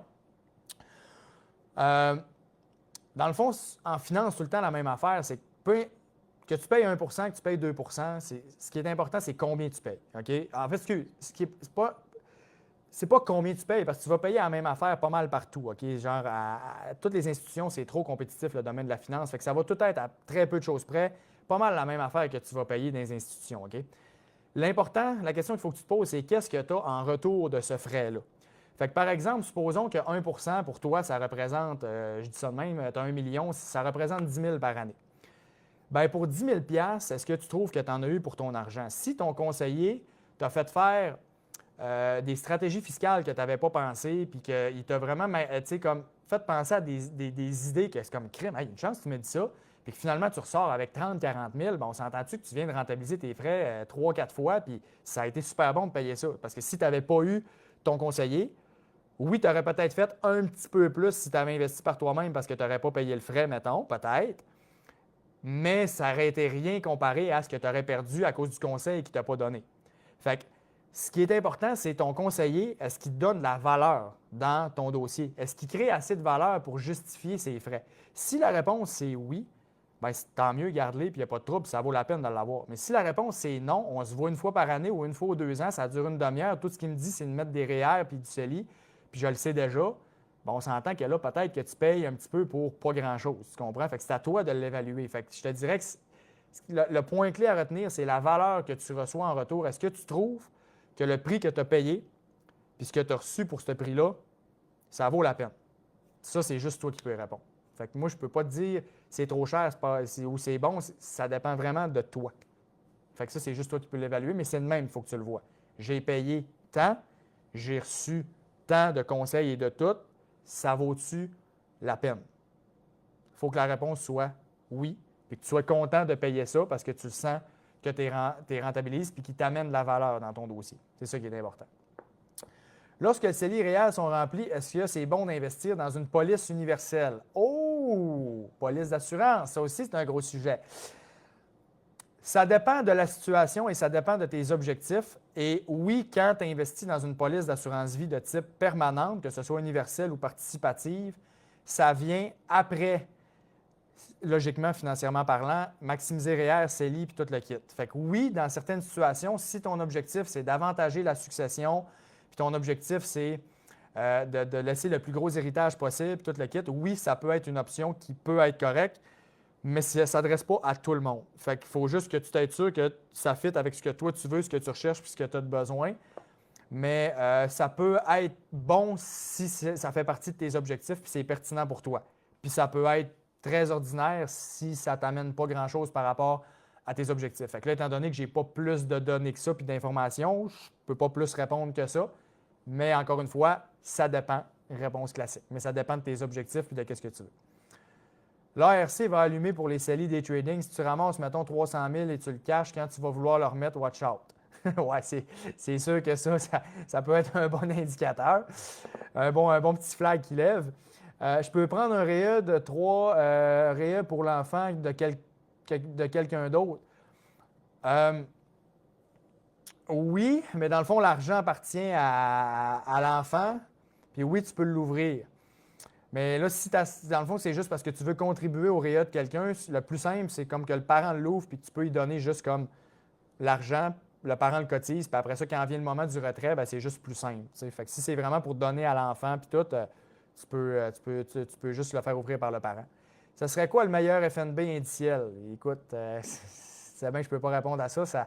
Ça dépend de tes objectifs, ça dépend de qu'est-ce que tu veux. Moi, ce que je vais te répondre, mettons, c'est tous les portefeuilles de FNB indiciels qui se rééquilibrent automatiquement, comme par exemple VEQT, XEQT, des choses comme ça.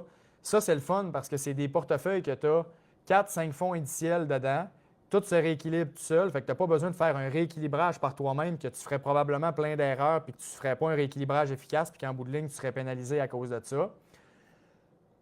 Fait que c'est juste ça que je vais te dire. Les portefeuilles à répartition d'actifs de FNB indiciels, donc VEQT, XEQT, ce genre de produit-là, ce n'est pas un conseil d'investissement que je te dis là, c'est juste de l'information. C'est vraiment des très bons produits. Puis selon moi, pour la grande majorité des gens, à long terme, c'est des produits que tu ne fais rien, tu ne te casses pas la tête, tu laisses ça travailler, puis ça va te donner des rendements qui vont être super bons à long terme parce que c'est des fonds indiciels, donc tu vas faire le rendement du marché, ce qui est vraiment excellent à long terme. Donc, puis Geek des finances, gars, exécuté pour le commun des mortels. Gars, pas si fou que ça, hein? Ben, c'est ça. On est deux à dire ça, fait que c'est ça. Pour les REE, si mon enfant va à l'école à l'extérieur et on fait une demande de prêt, et bourse, il a le droit à 9 500, je suis monoparental, j'ai pris des REE, va-t-il devoir redonner ses bourses à l'impôt? Non, je pense pas. Écoute, là-dessus, je me garde une petite réserve. Il faudrait peut-être que je vérifie pour être sûr, mais je pense pas que ça va. Je pense pas que ça va affecter, mais je suis pas sûr. OK, je me garde une petite réserve. Il faudrait que je vérifie ou que tu ailles vérifier, là, mais je suis pas sûr. OK, je suis pas sûr à 100%, fait que je vais me garder une petite gêne. L'éducation financière, ça marche très souvent de génération en génération, effectivement, puis malheureusement, ben la majorité des générations avant n'étaient pas très éduquées sur les finances, donc la génération qui a suivi, elle ne l'a pas été non plus. Fait que c'est ça le problème. C'est que c'est de génération en génération, la plupart se passent des mauvaises informations. C'est ça le problème. C'est comme une grosse gang de monde qui se donne des mauvais conseils entre eux autres.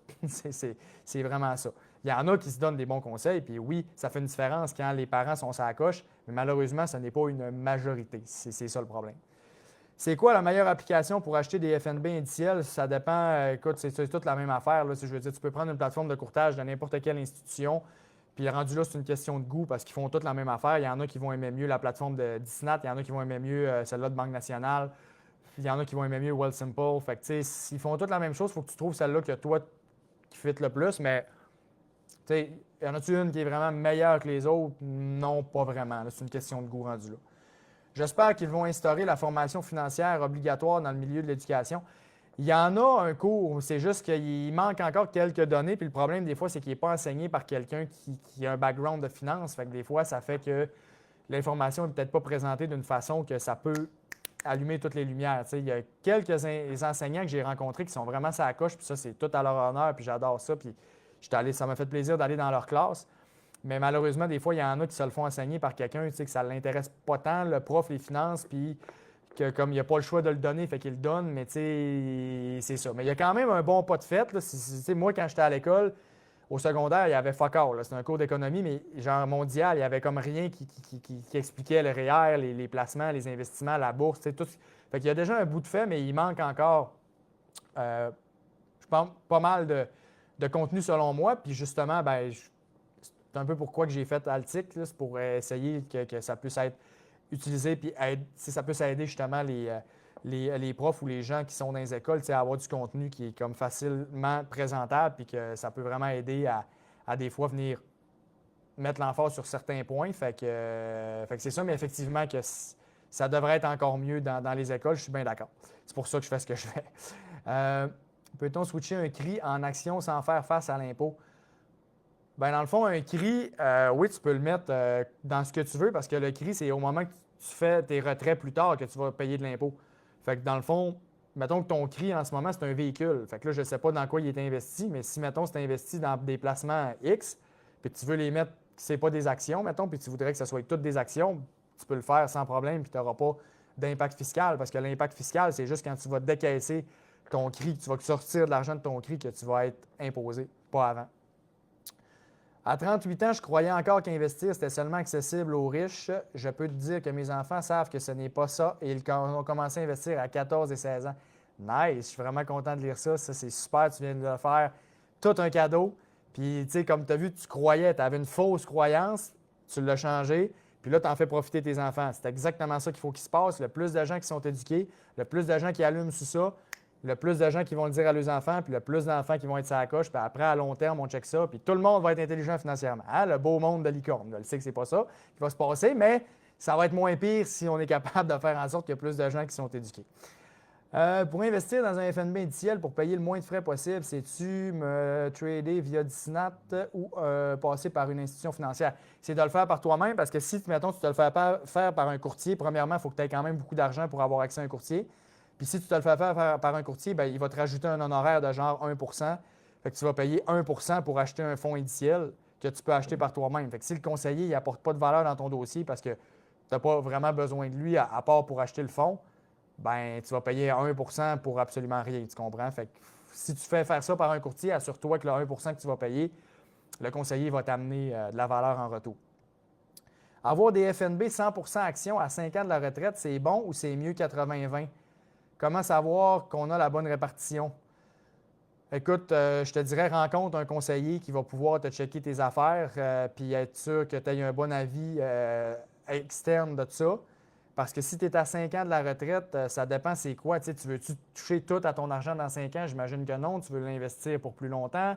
Mais après ça, c'est quoi tes autres sources de revenus? As-tu un fonds de pension? As-tu des revenus locatifs? Fait que, ça dépend de plein de facteurs. Fait que c'est pour ça que la meilleure personne pour t'aider, c'est quelqu'un qui va pouvoir avoir accès à toutes tes informations puis qui va pouvoir te suggérer c'est quoi la meilleure option pour toi.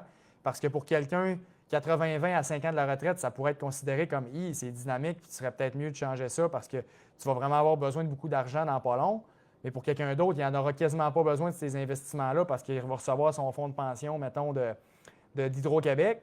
Fait qu'il va le laisser travailler encore pendant 15 ans. Bien là, c'est pas grave, même s'il est 80-20 à 5 ans de la retraite, tu comprends? Fait que c'est vraiment du cas par cas. Tu parles d'IA, maudit que je suis content d'être à la retraite depuis 3 ans. Pas de danger de perdre ma job. Ouais, les IA qui vont remplacer les retraités, ça devrait être assez rare. Ça devrait être assez rare, fait que c'est bien. Mon courtier en placement me coûte 0,7 de frais, 2003, plus de 20 de rendement incluant les frais. Le secret pour avoir des meilleures conditions, rassembler tes avoirs. Oui, effectivement, mais quelqu'un qui investit par lui-même aussi, mettons, va avoir fait aussi au-dessus de 20 mais 0,7, c'est bon. Puis surtout, si vous avez plusieurs membres dans votre famille, ça permet de diminuer les coûts. Fait qu'encore là, ce qui est important, c'est toujours qu'est-ce qu'on obtient en retour. Puis si tu es satisfait, je le sais, ça fait plusieurs fois des fois que tu commandes des choses que j'ai vues. Puis que tu dis que toi, tu juges que ton conseiller il est vraiment bon et qu'il t'amène la valeur, bien, c'est super. Il y en a des bons conseillers, on s'entend. Mais c'est comme dans tout. Il y en a des bons, mais il y en a des moins bons. Fait que quand tu en as un bon, tant mieux. Puis s'il amène la valeur dans ton dossier, tant mieux. Il faut juste t'assurer que tu en as un bon. Fait que toi, c'est super, mais c'est pas tout le monde, malheureusement, qui en a un bon. Puis souvent, quand tu as moins de 1 million dans les institutions traditionnelles, des fois, c'est plus dur d'avoir du bon conseil parce que les bons conseillers s'occupent des gens souvent qui ont de l'argent. Fait que c'est comme ça que ça fonctionne. J'ai reçu pour mon fils depuis 13 ans et j'aimerais bientôt commencer à sortir les premières années pour mettre dans son CELI, CELIAP. Est-ce une bonne idée, stratégie maintenant qu'il va avoir 18 ans géré pour mon fils depuis 13 ans? Et j'aimerais bientôt commencer à sortir les premières années. Bien là, si c'est un REEI, dans le fond, c'est parce que si tu sors cet argent-là, techniquement, tu vas perdre des subventions parce que le REEI, tu as jusqu'à 49 ans pour cotiser. Puis si tu fais des retraits avant 60 ans, tu as des pénalités. Fait que je ne ferais pas ça. Je n'utiliserai pas l'argent du REEI pour cotiser dans le CELI ou le CELIAP parce que les pénalités vont être majeures. Fait que je ne le ferai pas, si j'ai bien compris ta question. Pour l'assurance d'excellents produits, assurance invalidité pas cher. Ouais, l'assurance invalidité, ça, c'est un non négociable, tu n'as pas le choix. VFV pas fort en 2025, 12 %. J'ai plusieurs fonds qui ont excédé 20 %. Vive la gestion par un bon 5 % des gestionnaires. Oui, comme tu dis, au moins tu es au courant des stats, mais c'est juste un an. À court terme, là, il n'y en a pas de problème sur la gestion active. Il y en a plein de gestionnaires qui battent l'indice sur un an ou deux. 10, 15, 20 ans, c'est là que ça se gâte. Je l'ai tout le temps dit. 10 ans et plus, tout se rééquilibre, puis ça va être une faible minorité qui vont réussir à faire mieux que les indices, puis ceux-là qui vont réussir vont faire en moyenne 1 à 2 %. Puis c'est sûr que là, cette année, il va te dire « Hey, check, j'ai fait 8 % de plus que le SP500, check comment je suis bon. » C'est sûr qu'il va te le dire, il va te le crier haut et fort, parce que ça n'arrive pas souvent. Mais quand tu vas arriver dans 10 ans, 15 ans, ta moyenne, il n'aura pas fait 8 % de plus que le SP500. Genre, ça va être, dans le meilleur des mondes, si tu fais partie des 5 % tu vas faire 1 à 2 % de plus en moyenne. Ça va être ça les chiffres. C'est tout le temps le même.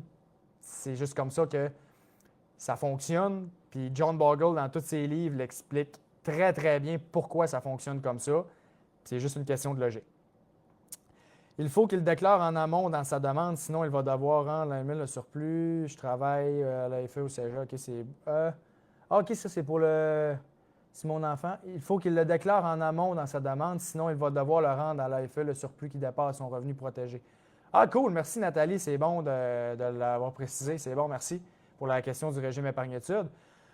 La génération des siroteux de café Tim Hortons apporte souvent des mauvais conseils. On parle des boomers ici. Merci beaucoup. Si je veux diversifier mes investissements dans un produit, tu me conseilles, je mets 40 % FNB indiciel, 30 % autre chose. Écoute, je ne fais pas de conseils là-dessus, là, fait que ça, je suis désolé. J'ai pensé ouvrir un CELI pour mon enfant et les prochains afin qu'ils puissent tous partir à l'école privée au secondaire. Est-ce une fausse bonne idée? Le REE est déjà max out pour l'université. Un CELI pour mon enfant. Ouais, ben écoute, si ton CELI, tu peux l'utiliser pour ce que tu veux. Fait que je veux dire, si tu as 200 000 dans ton CELI éventuellement et que tu veux l'utiliser pour ton enfant, ça t'appartient, là, c'est à toi. L'important, c'est que ça ne vienne pas affecter d'autres objectifs qui seraient plus importants pour toi ou autant importants que les études de ton enfant. Mais oui, ça peut être une bonne idée. C'est toi qui vas décider qu'est-ce que tu fais avec cet argent-là. J'ai des fonds communs que des plateformes ne peuvent offrir. Ça, c'est tant mieux si c'est le cas. Les rendements générés des FNB dans un REER, on peut aller chercher avec des déductions d'impôts ou non. Les rendements générés des FNB dans un REER, on peut aller chercher avec des déductions d'impôts avec ou non? Non, pas les rendements. Les seules déductions que tu peux aller chercher, c'est quand tu cotises, pas des rendements. Je commence à investir, je ne connais pas grand-chose là-dedans, mais je prends des actions dans XQT. Est-ce que correct? Écoute, Robin, si tu commences à investir, tu ne connais pas ça, j'ai fait Altic justement pour ça, pour que les gens aient une bonne base. Fait que tu peux aller suivre la formation en ce moment qui est disponible, qui est un modèle paye ce que tu veux, contribution volontaire. Fait que c'est toi qui décides. Puis j'en ai une autre qui sort que ça va vraiment couvrir l'ensemble dans quelques semaines. Là, je te le dis, c'est 15 heures de temps. Ça va vraiment être sa coche, puis ça va répondre à beaucoup, beaucoup de choses. Puis l'important, c'est l'éducation. L'important, c'est que tu comprennes ce que tu fais. Puis parce que si tu dis, j'achète XQT, parce que j'ai vu ça, puis j'ai entendu parler 2-3 gars de ça, puis ça a l'air, c'est pas pire, mais tu ne comprends pas toute la mécanique de comment que ça fonctionne. Quand il va arriver des baisses, tout le kit, il y a plein de choses que tu ne comprendras pas, puis il y a plein d'erreurs que tu risques de faire parce que tu n'as pas les connaissances. Fait que tu vas payer le coût de ton ignorance, dans le fond. Fait que moi, ce que j'essaye de faire, c'est que les gens ne payent pas ce coût-là. Fait que c'est pour ça que j'essaye de les éduquer du mieux que je peux pour pas qu'ils fassent des erreurs qui peuvent leur coûter cher. Fait que c'est vraiment, vraiment important. Si tu commences à investir, éduque-toi, c'est le plus important et de loin. Renseigne-toi comme il faut. Je pense que ça dépend quand tu finis de maximiser ton ROI, mais c'est vraiment mieux de le laisser là car il continuera de faire des intérêts. Tu as parlé d'assurance vie tantôt. Est-ce que ça vaut... Oups, ça a popé. Voyons, ça pop. Est-ce que ça vaut la peine d'avoir une assurance vie? Hey, asti, les commentaires, ils popent, ça me fait perdre. Permanente au lieu d'une assurance hypothèque, même si on n'a pas maximisé nos CELI REER. OK. Je répète, l'assurance vie permanente, OK, si en plus c'est pour couvrir ton hypothèque, tu es mieux d'avoir une assurance vie temporaire. OK? Quand tu veux couvrir un besoin qui est temporaire, l'hypothèque, tu ne l'auras pas à vie. Donc, ton besoin, il n'est pas permanent. L'hypothèque, ça diminue avec le temps. Dans 15, 20, 25 ans, ça va être fini de payer. Fait que ton besoin, il est temporaire. Donc, tu prends une assurance temporaire pour remplacer ton assurance hypothécaire. L'assurance vie permanente, c'est quand tu as maximisé tes REER, tes CELI, toutes tes autres affaires, puis qu'après ça, tu es rendu là parce que tu veux maximiser ta succession parce que c'est un objectif important pour toi. Si ce n'est pas un objectif important pour toi de maximiser ta succession, tu n'aurais techniquement même pas besoin d'assurance permanente si tu veux, puis que tu as bien géré tes affaires, puis que tu as des placements, puis que tu es riche, puis que tu n'as plus de dettes, puis que tout est beau. Fait que l'assurance permanente, tu en as besoin si ton objectif, c'est d'enrichir le plus possible ta succession, puis de maximiser ta succession. Si ce n'est pas un objectif pour toi, l'assurance permanente, ça ne vaut pas tant la peine, à moins que tu veux l'utiliser vraiment pour d'autres stratégies qui sont vraiment plus complexes, puis tout, puis que là, c'est vraiment niché à certaines personnes, puis tout, mais je ne parle pas de ça pour l'instant. Okay? Je te parle règle générale, la grande majorité des gens. Coucou Frédéric. Salut Alex. Salut Alex de Dynamique Saguenay. Si vous voulez vous mettre en forme, c'est une place pour aller, ça je vous le dis. Ça va être sa coche. Les trainings sont tellement bons. Ils ont des cours avec des lumières puis tout. C'est malade. La meilleure place en ville. Tu m'enverras 500$, Alex. Salut. Merci. Je viens de prendre info supplémentaire pour REEI de mon fils que mon conseiller ne m'avait pas dit. C'est ici quand on a commencé à le retirer. Supplémentaire que mon conseiller ne m'avait pas dit. Ouais, ben c'est ça, ben tant mieux. Et le site Altic est un des plus beaux que j'ai vu. Bon, ben crime, super Nathalie, merci, c'est gentil, j'apprécie. Je suis content que tu aimes ça. J'ai mis beaucoup d'efforts là-dedans pour que ça soit sur la coche, fait que je suis content si tu apprécies. Comment se mouiller dans les marchés boursiers après la vente d'une propriété? Graduellement ou one shot? Ça aussi, j'en ai déjà parlé dans un autre live. Dans le fond, si tu vas checker les statistiques, le lump sum investing, que ça s'appelle, versus graduellement, si tu fais travailler l'argent pendant 15, 20, 25, 30 ans à long terme, la plupart du temps, le lump sum investing, donc de mettre le plus tôt possible, va être la meilleure option. Parce qu'il y a une quote que j'aime bien, une citation, c'est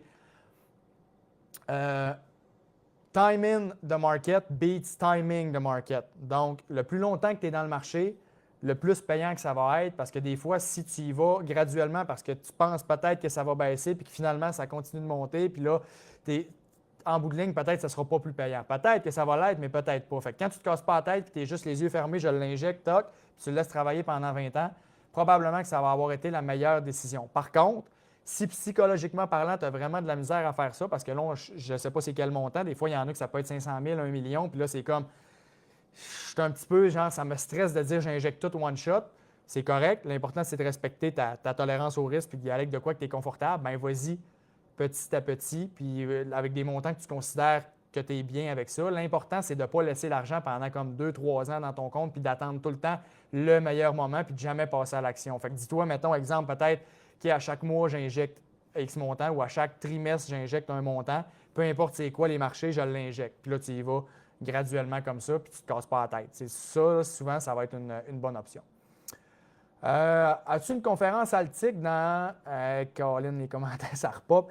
Dans le coin de Montréal-Rive-Sud bientôt. Bien, je vais profiter de l'occasion, vu que tu poses la question. À partir de cette année 2026, ce que j'ai changé, c'est que les formations en présentiel, ça va seulement être des séminaires en entreprise. Fait que les entreprises qui vont m'engager pour que j'aille faire des séminaires et tout ça, ça va être ça. Puis sinon, ça va être des bootcamps, donc des fins de semaine intensives, 2 jours. Puis c'est genre 18 heures. Puis c'est comme c'est vraiment, vraiment. Normalement, je veux le faire peut-être une fois aux 3 mois cette année. Peut-être qu'éventuellement, ça va venir plus souvent, mais une fois aux 3 mois, puis je vais essayer de faire genre Saguenay, Québec, Montréal, Gatineau, peut-être, genre une ville différente à chaque fois. Fait que là, je n'ai pas encore choisi mes dates puis mes régions, ça va être quand, puis tout ça. Mais quand tu vas avoir des détails, ça va être tout le temps affiché sur le site. Puis si, mettons, tu es intéressé à ce que je te mette sur ma liste prioritaire, que j'appelle, dans le fond, ça veut dire que avant d'annoncer une date officielle, bien, tous ceux-là qui sont sur la liste, je les contacte avant pour que s'ils veulent booker la date, parce que c'est comme, ah, crime, c'est à Montréal, puis j'aimerais ça y aller, ben ils peuvent la booker avant que je l'annonce. Comme ça, bien, ça permet d'être sûr que tu as ta place, puis pas manquer parce que tu es comme, ah, shit, j'ai voulu booker ma date, puis que je suis arrivé 2 jours, puis après, c'était déjà complet, il n'y avait plus de place. Bien là, comme ça t'évite de manquer ta place, dans le fond. Fait que si tu veux être sur la liste, tu peux m'écrire. Puis sinon, ben, je vais l'afficher sur mon site puis sur mes réseaux sociaux quand je vais avoir des nouvelles dates qui vont être disponibles éventuellement. Ça va être quoi le coût de la prochaine formation sur Altic? Écoute, je l'ai mis à un prix vraiment que je considère qui est excellent, c'est-à-dire 399 pour 15 heures de formation. L'information neutre, transparente par un planificateur financier indépendant, moi. Fait que j'ai aucun produit à vendre, j'ai aucun intérêt pécunier que tu prennes une option ou un autre. Fait que moi, je suis vraiment là pour t'éduquer. Puis j'ai vraiment eu du bon feedback parce que je l'ai faite en présentiel, cette formation-là, plusieurs fois. Puis le feedback est vraiment excellent. Là. Fait que, là, je l'ai faite en vidéo pour donner ça accessible à plus de gens. Puis écoute, pour 399, je le sais que les gens, après, ils vont l'écouter puis ils vont dire, crime pour vrai, ça aurait pu coûter genre plus que 1000$ puis ça aurait valu la peine. T'sais, moi, c'est ça mon objectif. C'est de donner accès au plus de gens possible. C'est pour ça que je l'ai mis pas cher. Puis que les gens l'écoutent puis que ça les aide. Puis qu'après ça, bien, que le bouche à oreille se fasse, puis qu'ils soient contents, puis qu'ils en parlent aux autres, puis que ça aide le plus de gens possible. C'est vraiment ça mon objectif. Ça a toujours été ça. Je suis clair depuis le début. Fait que quand même, si j'avais mis ça à 2000$, c'est comme j'aurais pas aidé autant de gens. Puis mon objectif, c'est d'aider le plus de gens possible. Puis je le sais que la value est là. Moi, ce qui est important, je l'ai tout le temps dit, tu peux vendre les formations le prix que tu veux, ça ne me dérange pas. Si tu vends 10 000 ta formation puis que ton client fait 100 000, pas de problème. L'important, c'est que la value soit là puis que ton client fasse beaucoup plus que ce qu'il a payé. Puis moi, bien, la formation, ça va être ça. Je le sais clairement que quelqu'un qui écoute la formation avec attention, le 400$ qu'il va payer, il va le rentabiliser vraiment, vraiment beaucoup de fois. Puis il va sortir de là avec bien plus que ce qu'il a payé. Puis en plus, une garantie de satisfaction 30 jours. Fait que, comme je ne serais pas obligé de faire ça, mais je le fais pour vraiment réduire le risque à 100% que quelqu'un finalement n'aurait pas aimé la formation, ce qui m'étonnerait beaucoup, puis ça n'a pas répondu à ses attentes. Bien, s'il m'écrit, puis il se fait rembourser, puis c'est réglé. Fait que ça va être ça. Puis elle va être disponible dans normalement 2 ou 3 semaines. Ça va dépendre de mon gars de vidéo puis le montage puis tout, puis être sûr qu'il n'y a pas de trop de bugs qui arrivent. Mais normalement, fin janvier, début février, ça va être là. Est-ce qu'il y a d'autres produits que les FNB indiciels qui seraient intéressants de prendre de l'information dans le but de se diversifier? Plein d'autres produits qui existent. Il y en a plein. Fait que rendu là, oui, tu peux t'éduquer sur plein de choses.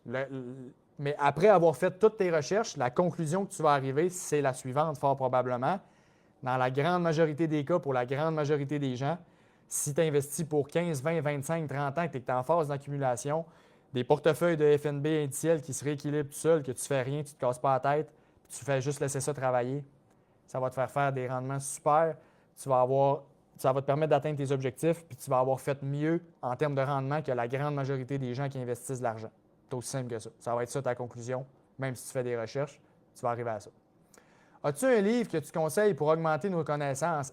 J'en ai plein, puis justement, dans la formation, j'en donne là-dedans, mais je vais t'en donner une couple que j'ai déjà conseillée. Si tu veux, là, sur ma page Facebook, là, tu peux aller voir dans ma section photos. Parce que quand j'ai commencé mes réseaux, là, un an et quelques, je postais, dans le fond, des petites pépites, que ça s'appelait. Puis c'est des livres, c'est des recommandations de livres. Je n'ai peut-être posté 15-20, fait que c'est tous des livres que ce seraient les tops que je te recommanderais. Fait que les livres à Pierre-Yves McSween, c'est excellent. Les livres de Dave Ramsey, c'est super bon. Il y en a d'autres de Tony Robbins aussi qui sont bons. Fait que dépendamment de ce que tu recherches, écoute, ces 15-20 livres-là que j'ai mis en petites pépites, là, va dans mes photos. Si tu les lis toutes, tu vas être capable de faire ma job, quasiment. Je te le dis. OK? C'est vraiment, vraiment de la bonne information. J'ai l'impression que les Reg Up est sous-estimé chez les Gen Z de ma génération. Avec une espérance de vie beaucoup plus grande, je me dis que c'est même un bon edge contre la longévité. Bien sûr, il faut choisir un bon domaine. Qu'en penses-tu? C'est parce que le problème avec la Reg Up, puis tous les fonds de pension, c'est comme je te dis, selon moi, c'est une opinion, OK, mais c'est parce que les règles, ça vaut ce que ça vaut, mais les règles vont fort probablement changer parce que, tu sais, pense-y, là, l'espérance de vie augmente. Tu penses-tu que l'employeur, lui, ce qu'il veut, c'est dire tu peux prendre ta retraite à 55, puis l'espérance de vie est rendue à 100 ans, tu vas peut-être vivre jusqu'à 110, puis je vais te payer avec une rente indexée pendant 50 ans. Tu penses-tu que les employeurs, c'est ça qu'ils veulent?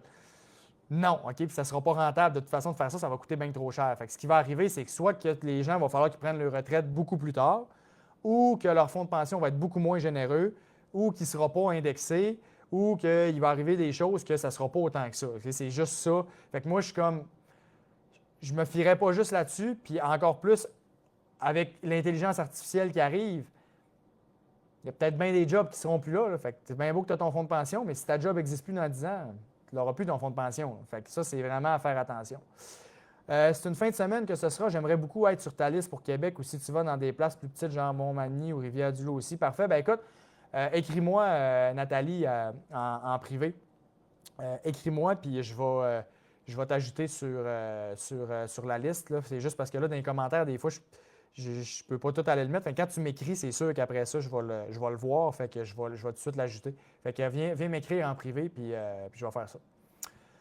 Fait que, Colin, 1h30, tabarouette, ça a passé vite, ça a bien été, ben j'espère. En tout cas, vous avez vraiment eu des bonnes questions, c'est super le fun.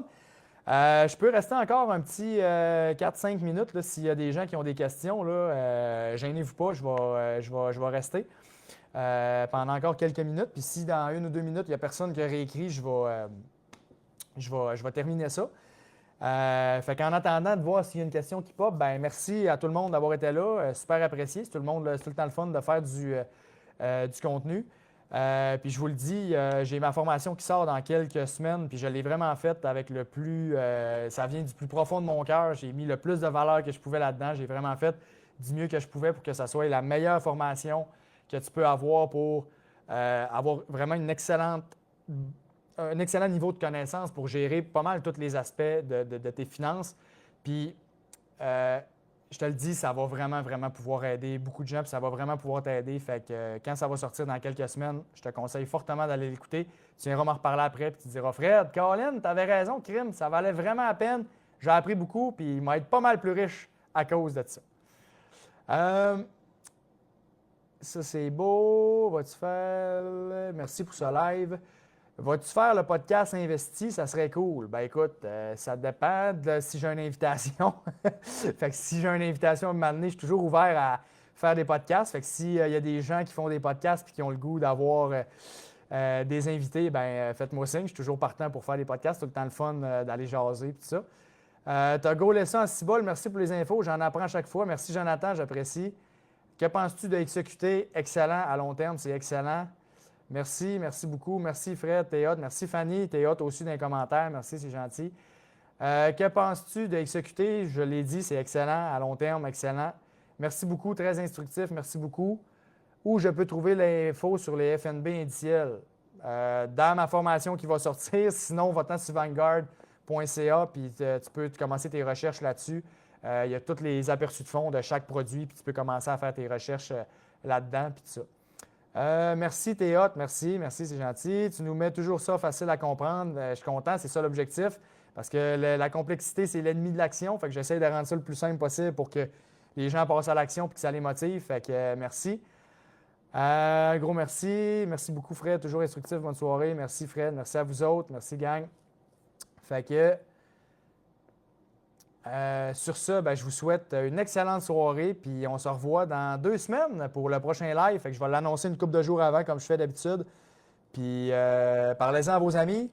Puis, by the way, aussi des petits reviews sur ma page Facebook, ça aide tout le temps. C'est que si, mettons, vous voulez juste parler de l'expérience du live, de comme « Hey, c'était super le fun, il répond bien aux questions, nanana, ben, des reviews sur la page Facebook, c'est tout le temps des choses qui aident. Fait que si vous voulez prendre un petit 2 minutes pour faire ça, c'est tout le temps super apprécié. Fait que ça serait super gentil. Merci. Merci, c'est excellent. XQT ou VEQT revient au même ou ouais, à long terme, casse-toi pas la tête. Là, tu vas avoir genre 0,10 de différence de rendement moyen. Là, fait que casse-toi pas la tête et enfarge-toi pas dans les fleurs du tapis. Fait que vas-y avec lui que tu aimes le plus, puis que tu files le plus, puis that's it. Fait que sur ce, bonne soirée tout le monde. Bonne fin de game des Canadiens. Puis je vous souhaite juste une belle année 2026 remplie de positifs, des belles choses, puis tout ce que vous voulez. tout le monde, sincèrement, salut.